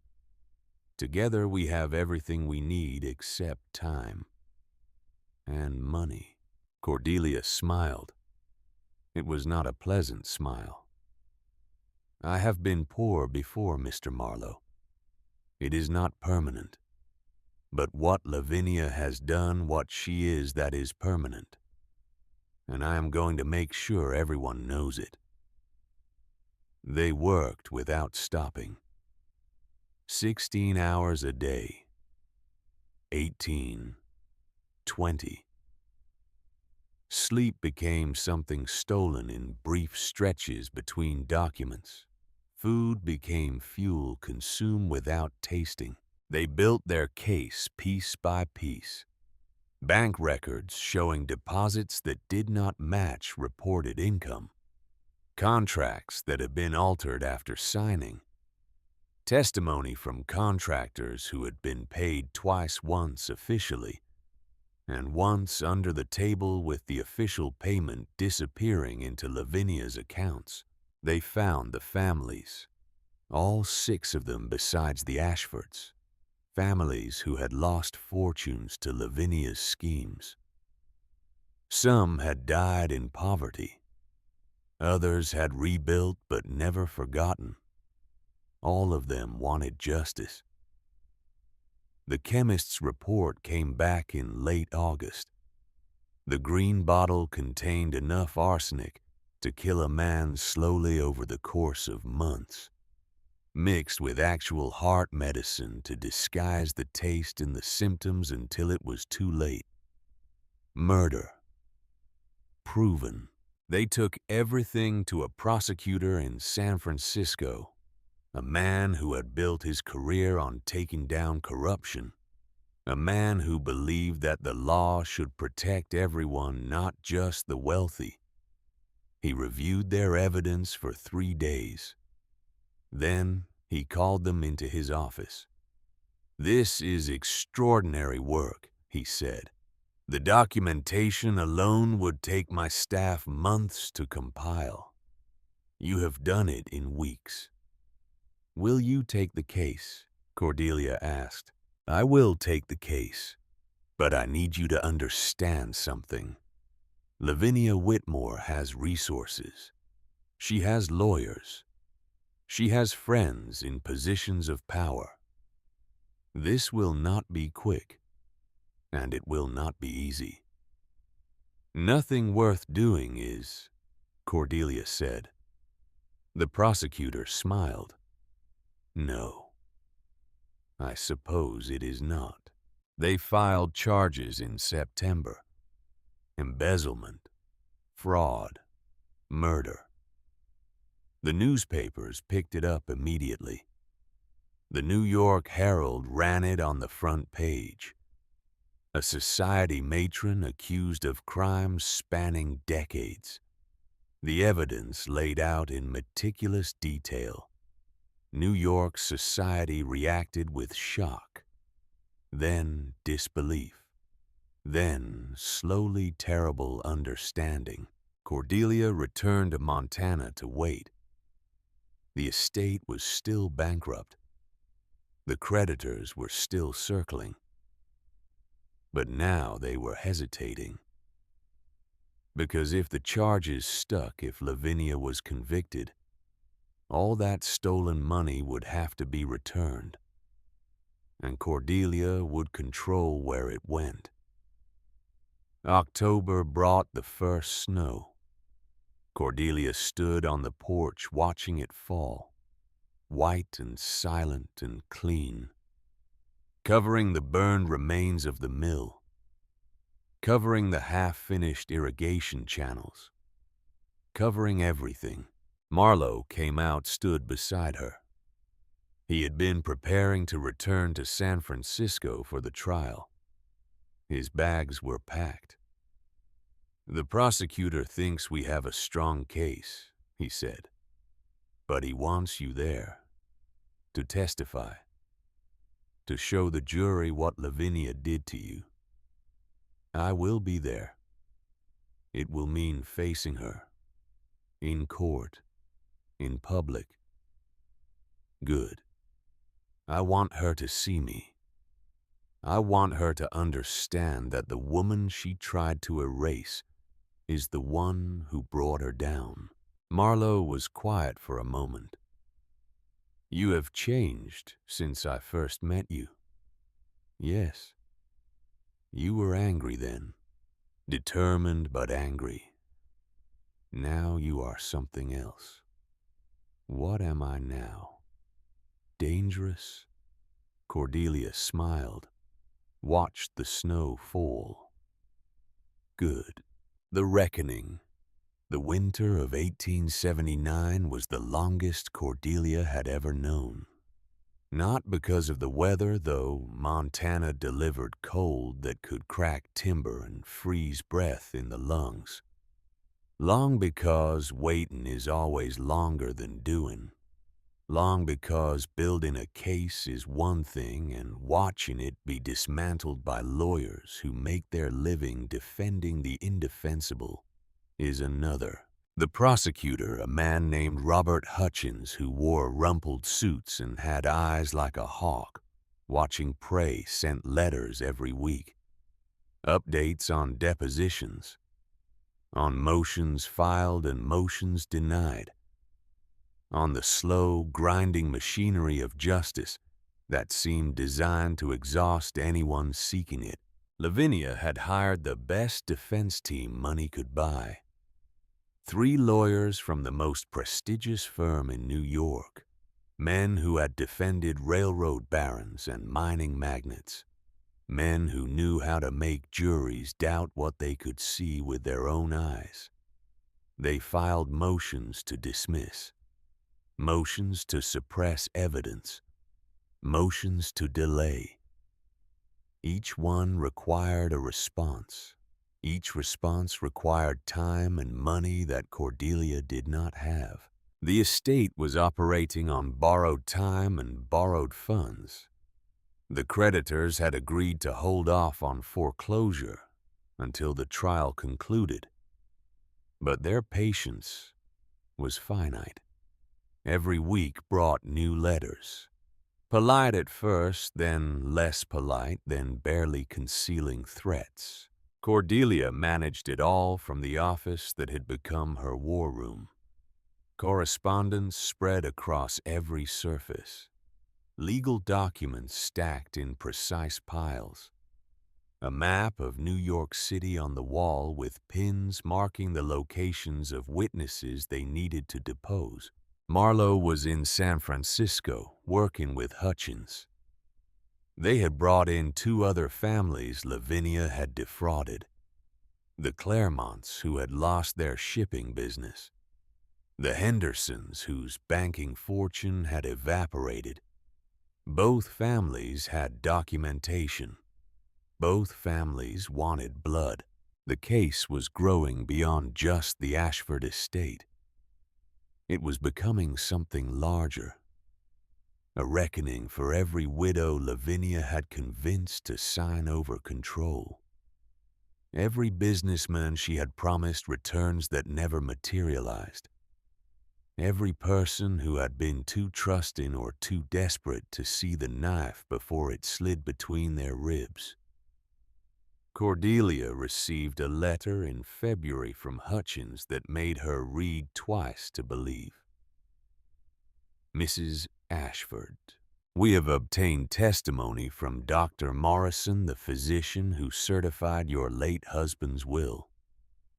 Under oath, he has admitted that Mrs. Whitmore provided him with specific instructions on what to write in his medical assessment. He further admits that he did not personally examine Mr. Ashford on the day the will was signed, but certified the document based on Mrs. Whitmore's assurance that it was a formality. This testimony, combined with the arsenic analysis and your husband's letter, gives us grounds to pursue murder charges in addition to the fraud and embezzlement. The trial date is set for December 1880. You will need to be in New York by November at the latest to prepare your testimony. I remain confident in our case, though I caution you that nothing is certain once a jury is involved. Respectfully, Robert Hutchins. Murder charges. Cordelia set the letter down, looked out the window at snow falling in sheets so thick the barn was barely visible. Augustus had known, had written it down, had tried to warn her. And now, 7 years after his death, he would get justice, she hoped. The months between February and November passed in a blur of preparation. Cordelia practiced her testimony with Marlowe during his visits to Montana. They went over every question Hutchins might ask, every attack the defense might make. They will try to discredit you, Marlowe said during one of these sessions. They will say you are a bitter widow with a grievance, that you are fabricating evidence to claim an inheritance you are not entitled to. Let them say it. The evidence speaks for itself. Evidence can be explained away. Your credibility cannot. If the jury does not believe you, if they see you as someone seeking revenge rather than justice, we lose. Then I will make them believe me. How? Cordelia thought about this, about the woman she had been 7 years ago. Quiet, deferential, trying to make herself smaller so the birthmark would seem less obvious, trying to be what New York wanted her to be. That woman was gone, buried somewhere in the Montana winter alongside all the other things she had left behind. I will tell them the truth, she said, finally. Not the polite version, not the version that makes me seem sympathetic. The truth. That Lavinia Whitmore is a predator who has spent decades perfecting the art of looking respectable while destroying lives, and that I am done being polite about it. Marlowe smiled. That might work. In October, Cordelia closed up the main house, left Grant and Mrs. Grant in charge of the ranch operations. The irrigation system was nearly complete. The water was flowing. The eastern fields were ready for spring planting.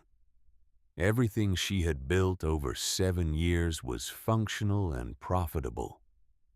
Everything except the one thing that mattered most: justice.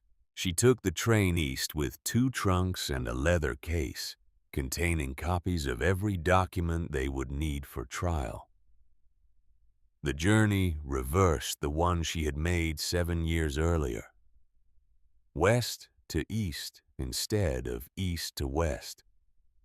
Returning instead of fleeing. But she was not the same woman who had left. New York in November was exactly as she remembered and completely foreign. The buildings were the same. The streets were the same. The carriages and the crowds and the smell of coal smoke mixed with horse manure all the same. But Cordelia moved through it differently now. She did not lower her eyes when people stared at her birthmark, did not apologize for taking up space, did not fade into corners at social gatherings she was obligated to attend. Not that there were many social gatherings. Word of the trial had made her persona non grata in the circles she had once inhabited. The women who had barely tolerated her before now actively avoided her. The men who had been politely dismissive were now openly hostile. Cordelia did not care. She took rooms at a modest hotel near the courthouse, spent her days with Hutchins and Marlowe preparing, spent her evenings reviewing documents until her eyes burned. Marlowe had taken rooms in the same hotel 2 floors up. He came down most evenings after the legal work was done, brought coffee or sometimes something stronger.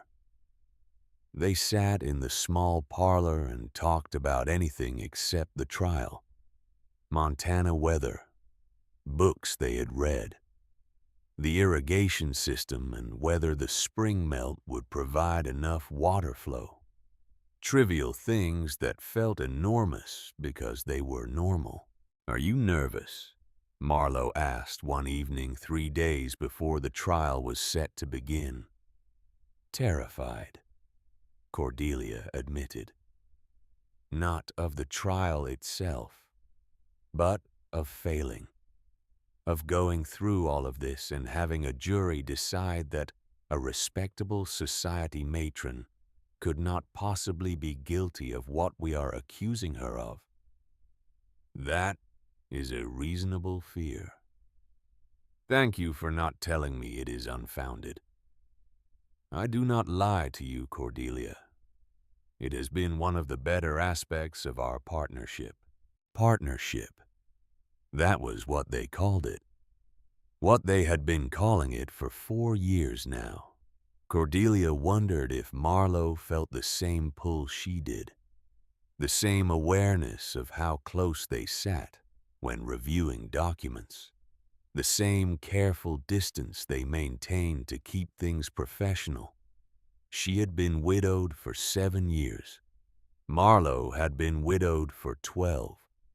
His wife had died in childbirth, the baby with her. He had mentioned it once briefly, and then never again. Both of them carrying losses, both of them rebuilding from wreckage.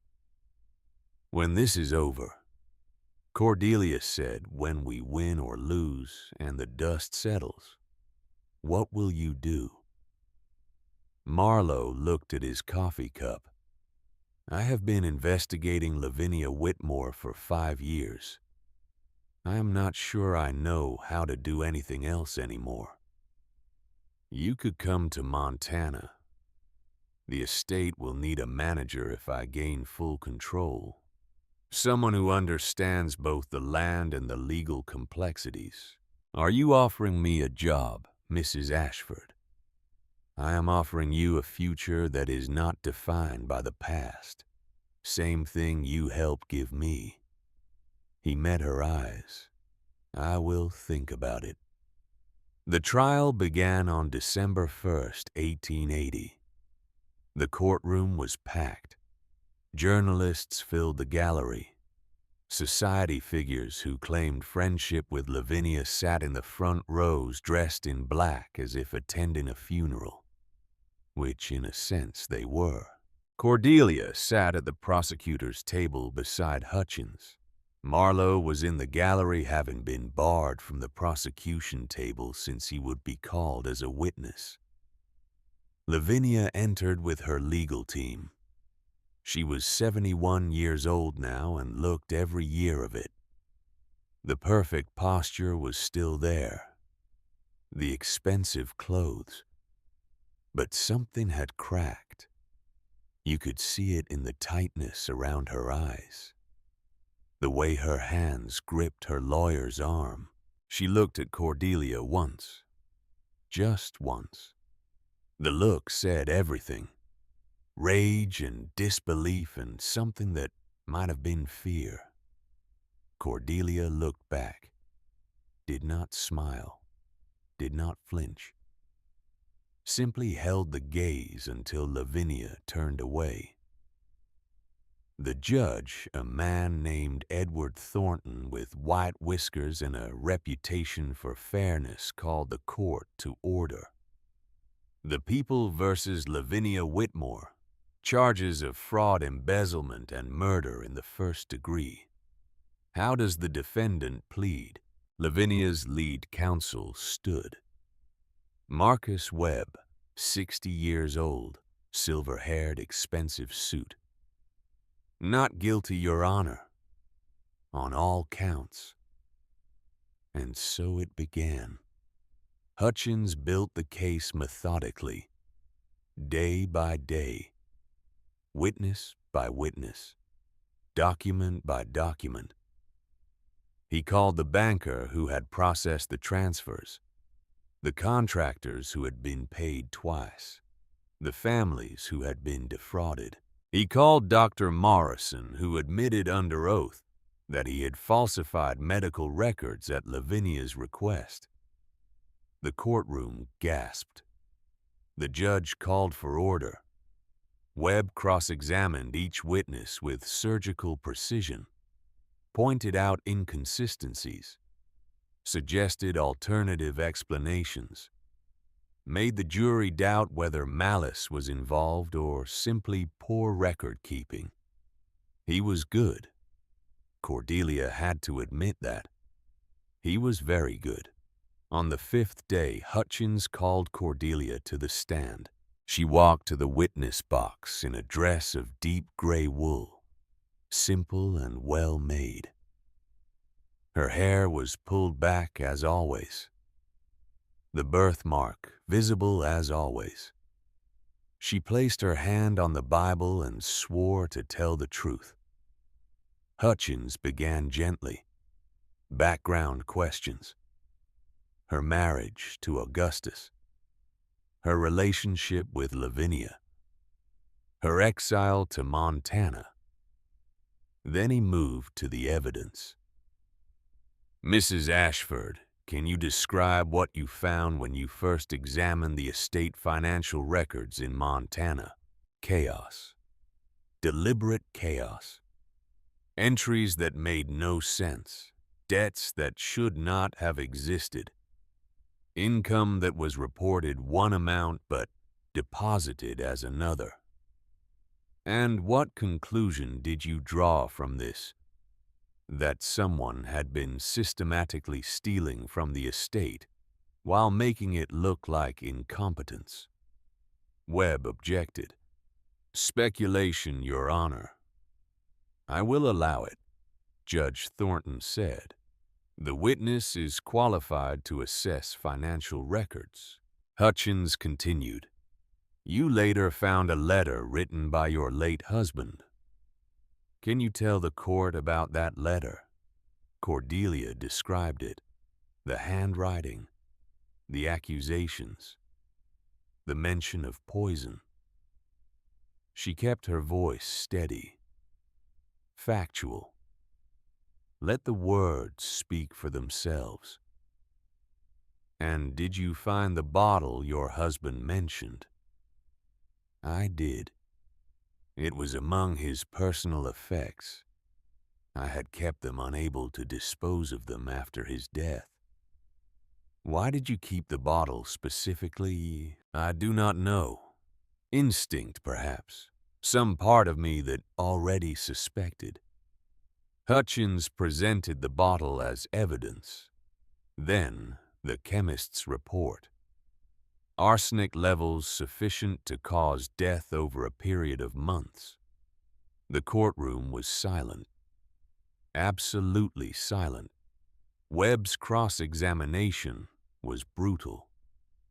Mrs. Ashford, you claim this bottle contains poison, but you kept it for 7 years before having it tested. How do we know you did not add the arsenic yourself? Why would I do that? To support a fabricated narrative that would give you control of an estate worth millions. The estate was worth nothing when I arrived in Montana. I spent 7 years making it profitable. If I wanted money, I would have sold it and kept the proceeds. Perhaps you wanted more than money. Perhaps you wanted revenge against a woman you felt had wronged you. Cordelia looked at him. Mrs. Whitmore did wrong me. She exiled me. She tried to destroy me. But I do not need revenge, Mr. Webb.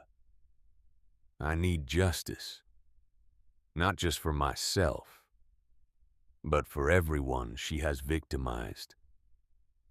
Noble words. But how do we know any of this is true? How do we know you did not fabricate the letter, plant the evidence? Because I am not the one with a history of fraud.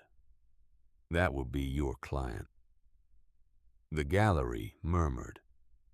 The judge called for order. Webb tried another angle. You have been working closely with Mr. Sterling Marlowe for several years now. Is that correct? It is. Mr. Marlowe has his own grievances against Mrs. Whitmore. His father's suicide. Is it possible your relationship has colored your judgment, made you see conspiracy where there is only coincidence? Cordelia kept her voice level. Mr. Marlowe provided investigative expertise. The evidence speaks for itself regardless of who discovered it. Does it, or is this elaborate case built on the word of a bitter widow and a vengeful son? Hutchins objected. Counsel is testifying. Sustained, Thornton said. Mr. Webb, ask questions or sit down. Webb tried for another hour, tried to shake her, make her angry, make her seem unreliable. Cordelia answered each question the same way. Calm, direct, letting the facts carry the weight. When she finally stepped down, she felt hollowed out, exhausted in a way that had nothing to do with physical effort. Marlowe was waiting in the hallway when they broke for the day. You did well. Did I? You did not let him rattle you. That is half the battle.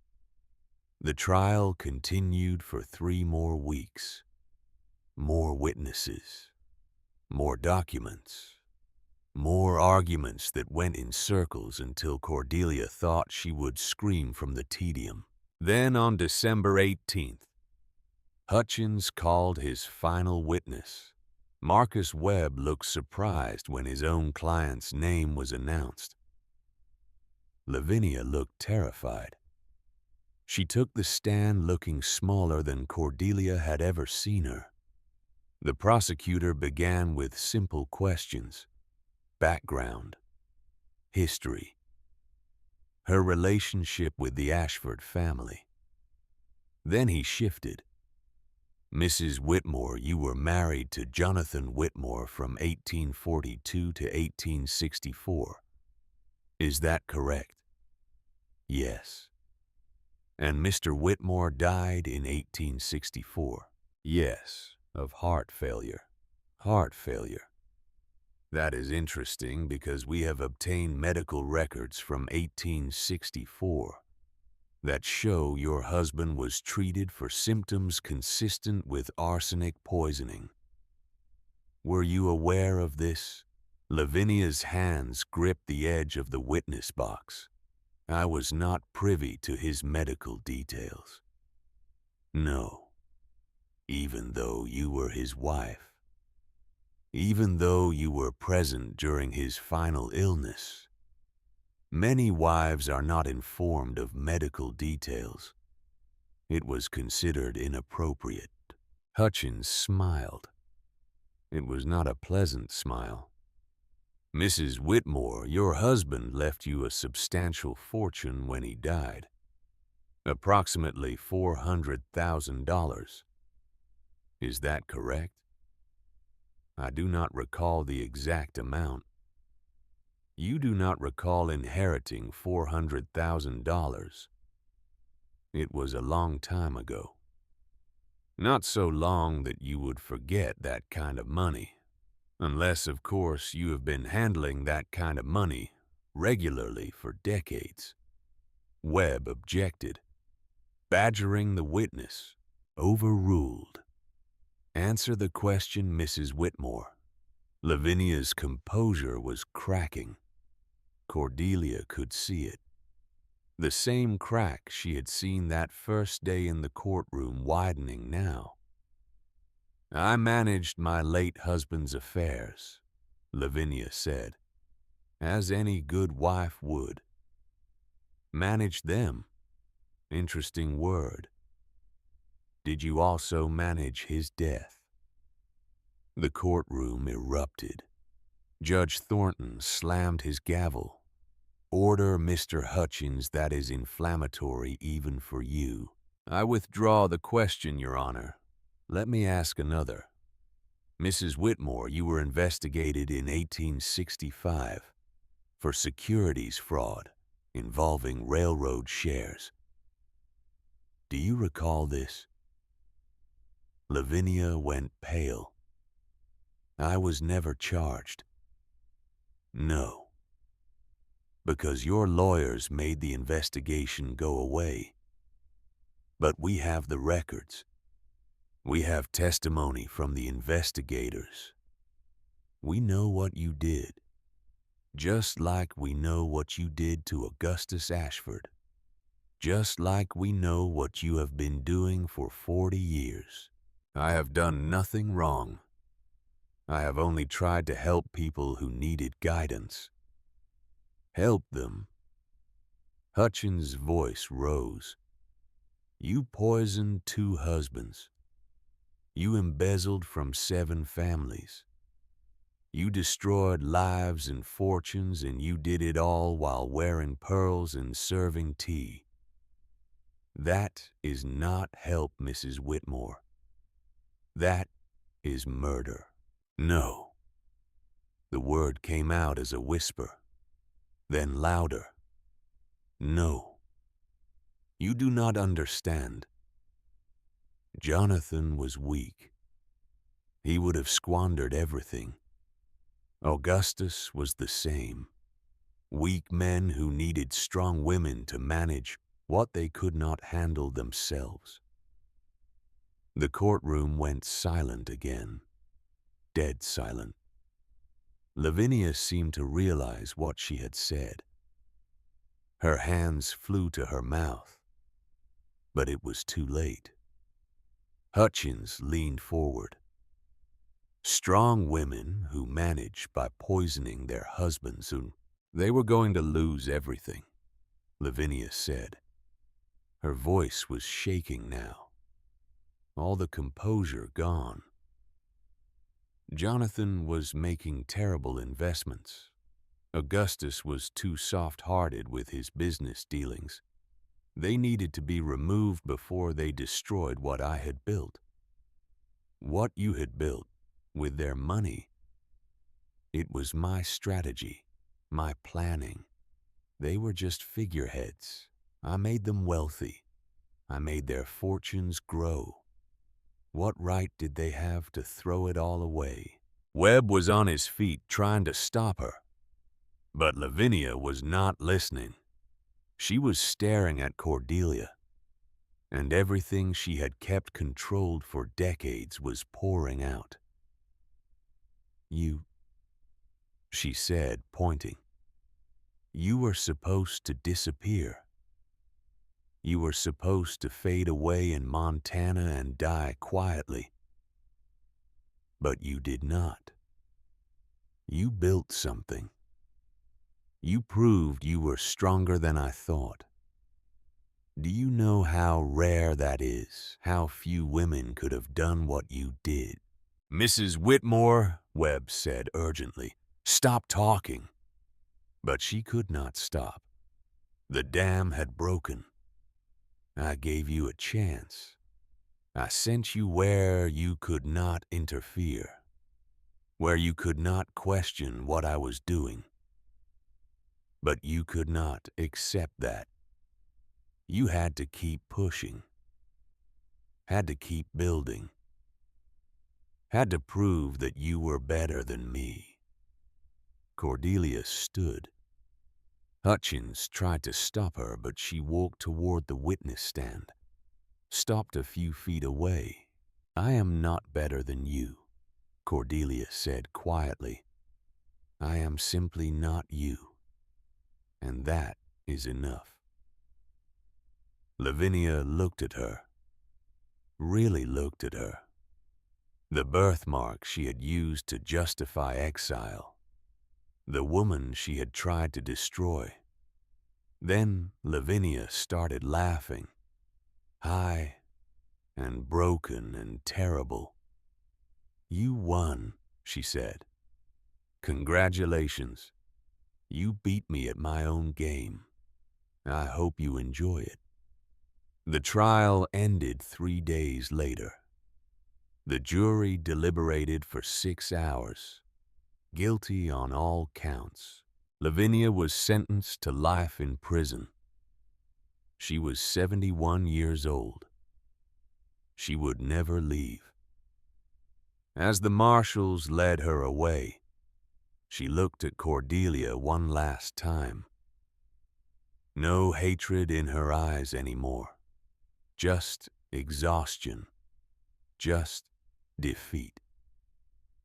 Cordelia watched her go, felt nothing, no triumph, No satisfaction, just a kind of hollow finality. Outside the courthouse, journalists mobbed her. Questions shouted from all directions. How did it feel to win? What would she do now? Did she forgive Lavinia? Marlowe extracted her from the crowd, got her into a carriage. They rode in silence back to the hotel. "We won," he said finally. "Yes. You do not sound happy about it." "I am not unhappy. I am just tired. So very tired." The legal aftermath took months. The embezzled funds were recovered. $4 million traced through accounts and trusts and investments. Returned to the families Lavinia had defrauded. Cordelia took control of the Ashford estate. All of it. The Montana property, the railroad shares, the investments. Approximately $12 million in total assets. She was one of the wealthiest women in America. The society matrons who had shunned her now sent invitations. She burned them all. In March of 1881, on a cold afternoon with snow threatening Sterling, Marlowe came to her hotel room with a bottle of whiskey and 2 glasses. "I have been thinking about your offer," he said. "The job in Montana, yes and no." He poured whiskey into both glasses, handed her one. "I do not want to be your employee, Cordelia, but I would like to be your partner, in business and in life, if you would have me." Cordelia looked at him. This man who had helped her fight, who had believed her when no one else would, who had seen her at her worst and her best and stayed. "I would have you," she said. They married quietly in April. No society wedding, no announcement in the papers. Just a judge in a small office and Mrs. Grant as witness. They returned to Montana as husband and wife. Lavinia died in prison in the summer of 1885. Pneumonia, the warden's letter said. She was 73 years old. Cordelia received the news while checking the irrigation flow in the eastern fields. She stood in the sun, reading the letter twice. Then she folded it and put it in her pocket and went back to work. The Ashford estate thrived. The irrigation system transformed thousands of acres. The cattle operation expanded. The timber business grew. Cordelia built a reputation as a ruthless but fair businesswoman. Men who tried to cheat her learned quickly not to try again. She also built Thornfield Technical Institute for Women. Started in 1883 with 20 students in a converted barn. By 1890, it had 200 students a year in a proper building with dormitories and laboratories. Young women came from all over the country to learn engineering, agriculture, business management. Everything the world told them they could not do. Cordelia taught some of the classes herself, showed them her notebooks, the system she had developed for tracking soil composition and water flow, the accounting methods she had created to manage complex holdings.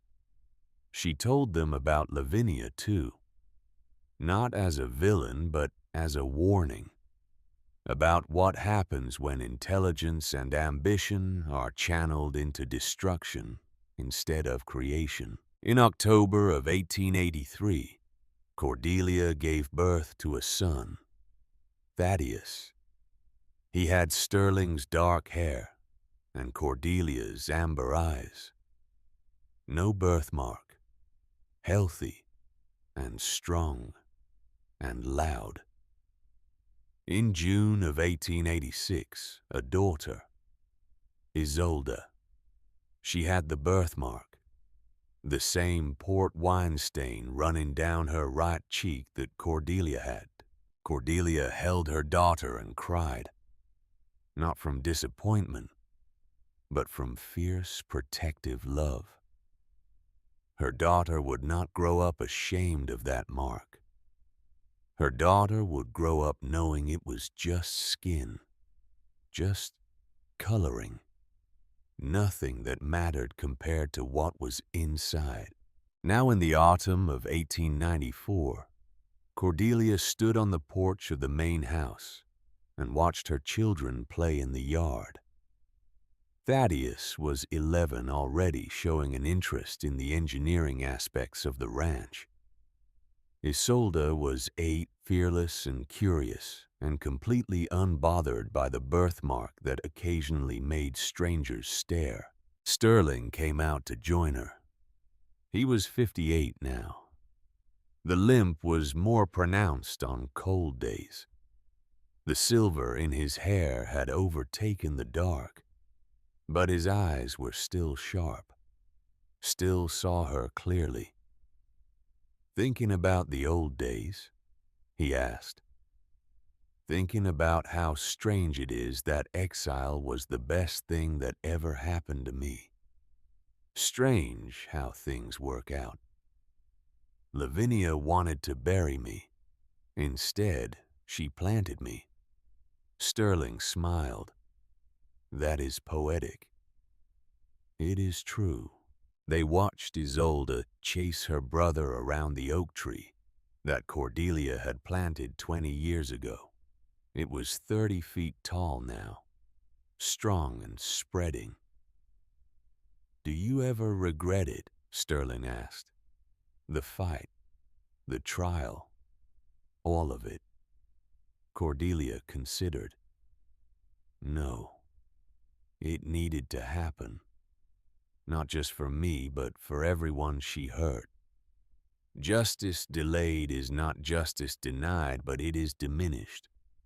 We gave those families their reckoning while they could still see it. Your father would be proud of you." "My father never knew what to make of me, but Augustus would be proud. I think that is what matters." A carriage was coming up the drive. Cordelia recognized it as belonging to the president of Columbia University. They had been in correspondence about a lecture series, Women in Agriculture and Business. Cordelia had agreed to give the inaugural address. "More visitors wanting your wisdom," Sterling said. "They do not want wisdom. They want novelty. A woman who built something despite everything designed to stop her. Makes for good theater. Let them have their theater. You have earned the right to tell your story however you want." The children ran up onto the porch, breathless and laughing. Isolde had grass stains on her dress. Thaddeus had lost a shoe somewhere. "Mother Professor Whitman is here," Thaddeus said. Cordelia looked at Sterling. "Will you entertain him while I make myself presentable? I will tell him about the new irrigation expansion. That should bore him sufficiently." She went inside, climbed the stairs to the bedroom she shared with Sterling, changed into something suitable for receiving academic visitors. As she buttoned her dress, she caught sight of herself in the mirror. 50 years old. Hair more gray than brown now. Lines around her eyes from squinting into sun. The birthmark still there, faded slightly, but permanent. She looked like a woman who had lived, who had fought, who had won. She looked like herself. Downstairs, Professor Whitman was enthusiastically discussing the merits of drip irrigation with Sterling. He stood when Cordelia entered, bowed slightly. "Mrs. Marlowe, thank you for receiving me. I know you are busy." "Never too busy for education, Professor. Would you like to see the school?" They walked across the property to the Institute. 2 buildings now, a third under construction. 200 students this year. Applications coming from as far away as Boston and Atlanta. Young women in work dresses and boots learning to survey land, learning to read geological reports, learning that the world was wider than the parlors they had been expected to inhabit. One of them, a girl of perhaps 19, was explaining soil pH to a younger student, using terms Cordelia had developed, teaching the next generation what this generation had learned. Cordelia watched and felt something settle in her chest. Not satisfaction exactly, something deeper. Legacy. This would continue after she was gone. These women would build things, would fight things, would refuse to be buried. That night, after the professor had left and the children were in bed, Cordelia sat at her desk in the office, the same desk where she had planned the irrigation system, where she had built the case against Lavinia, where she had created everything that came after. Sterling came in with tea, set a cup beside her. "Writing your memoirs, thinking about it. The university wants me to. They think it would be instructive for their students. Will you?" "Maybe, but I will not make myself the hero. I was angry and desperate and lucky. That is not heroism. You were also brilliant and determined and willing to do what needed doing. That is heroism." Cordelia smiled. "You are biased." "Absolutely. Does not make me wrong." She looked out the window at the valley, at the land that had been her exile and her salvation, at the lights of the Institute burning late as students worked on projects. "Do you know what I learned from all of this?" she said. "From Lavinia and the trial and everything that came after." "What?" "That being discarded is not the end. Sometimes it is permission. Permission to become something that the people who discarded you never imagined possible." Sterling was quiet for a moment. Then he said, "That should be the first line of your memoir." "Perhaps it will be." Isolde appeared in the doorway in her nightgown holding a book. "Mother, I cannot sleep. Will you read to me?" Cordelia stood, took her daughter's hand. The same hand that bore the same mark Cordelia had carried all her life. "Of course. What story tonight?" "The one about the woman who turned the desert into a garden." "That is a good one." They walked upstairs together. Cordelia read the story while Isolde's eyes grew heavy. When she finally slept, Cordelia sat beside her bed for a moment longer, watching her daughter breathe, watching the birthmark rise and fall with each breath.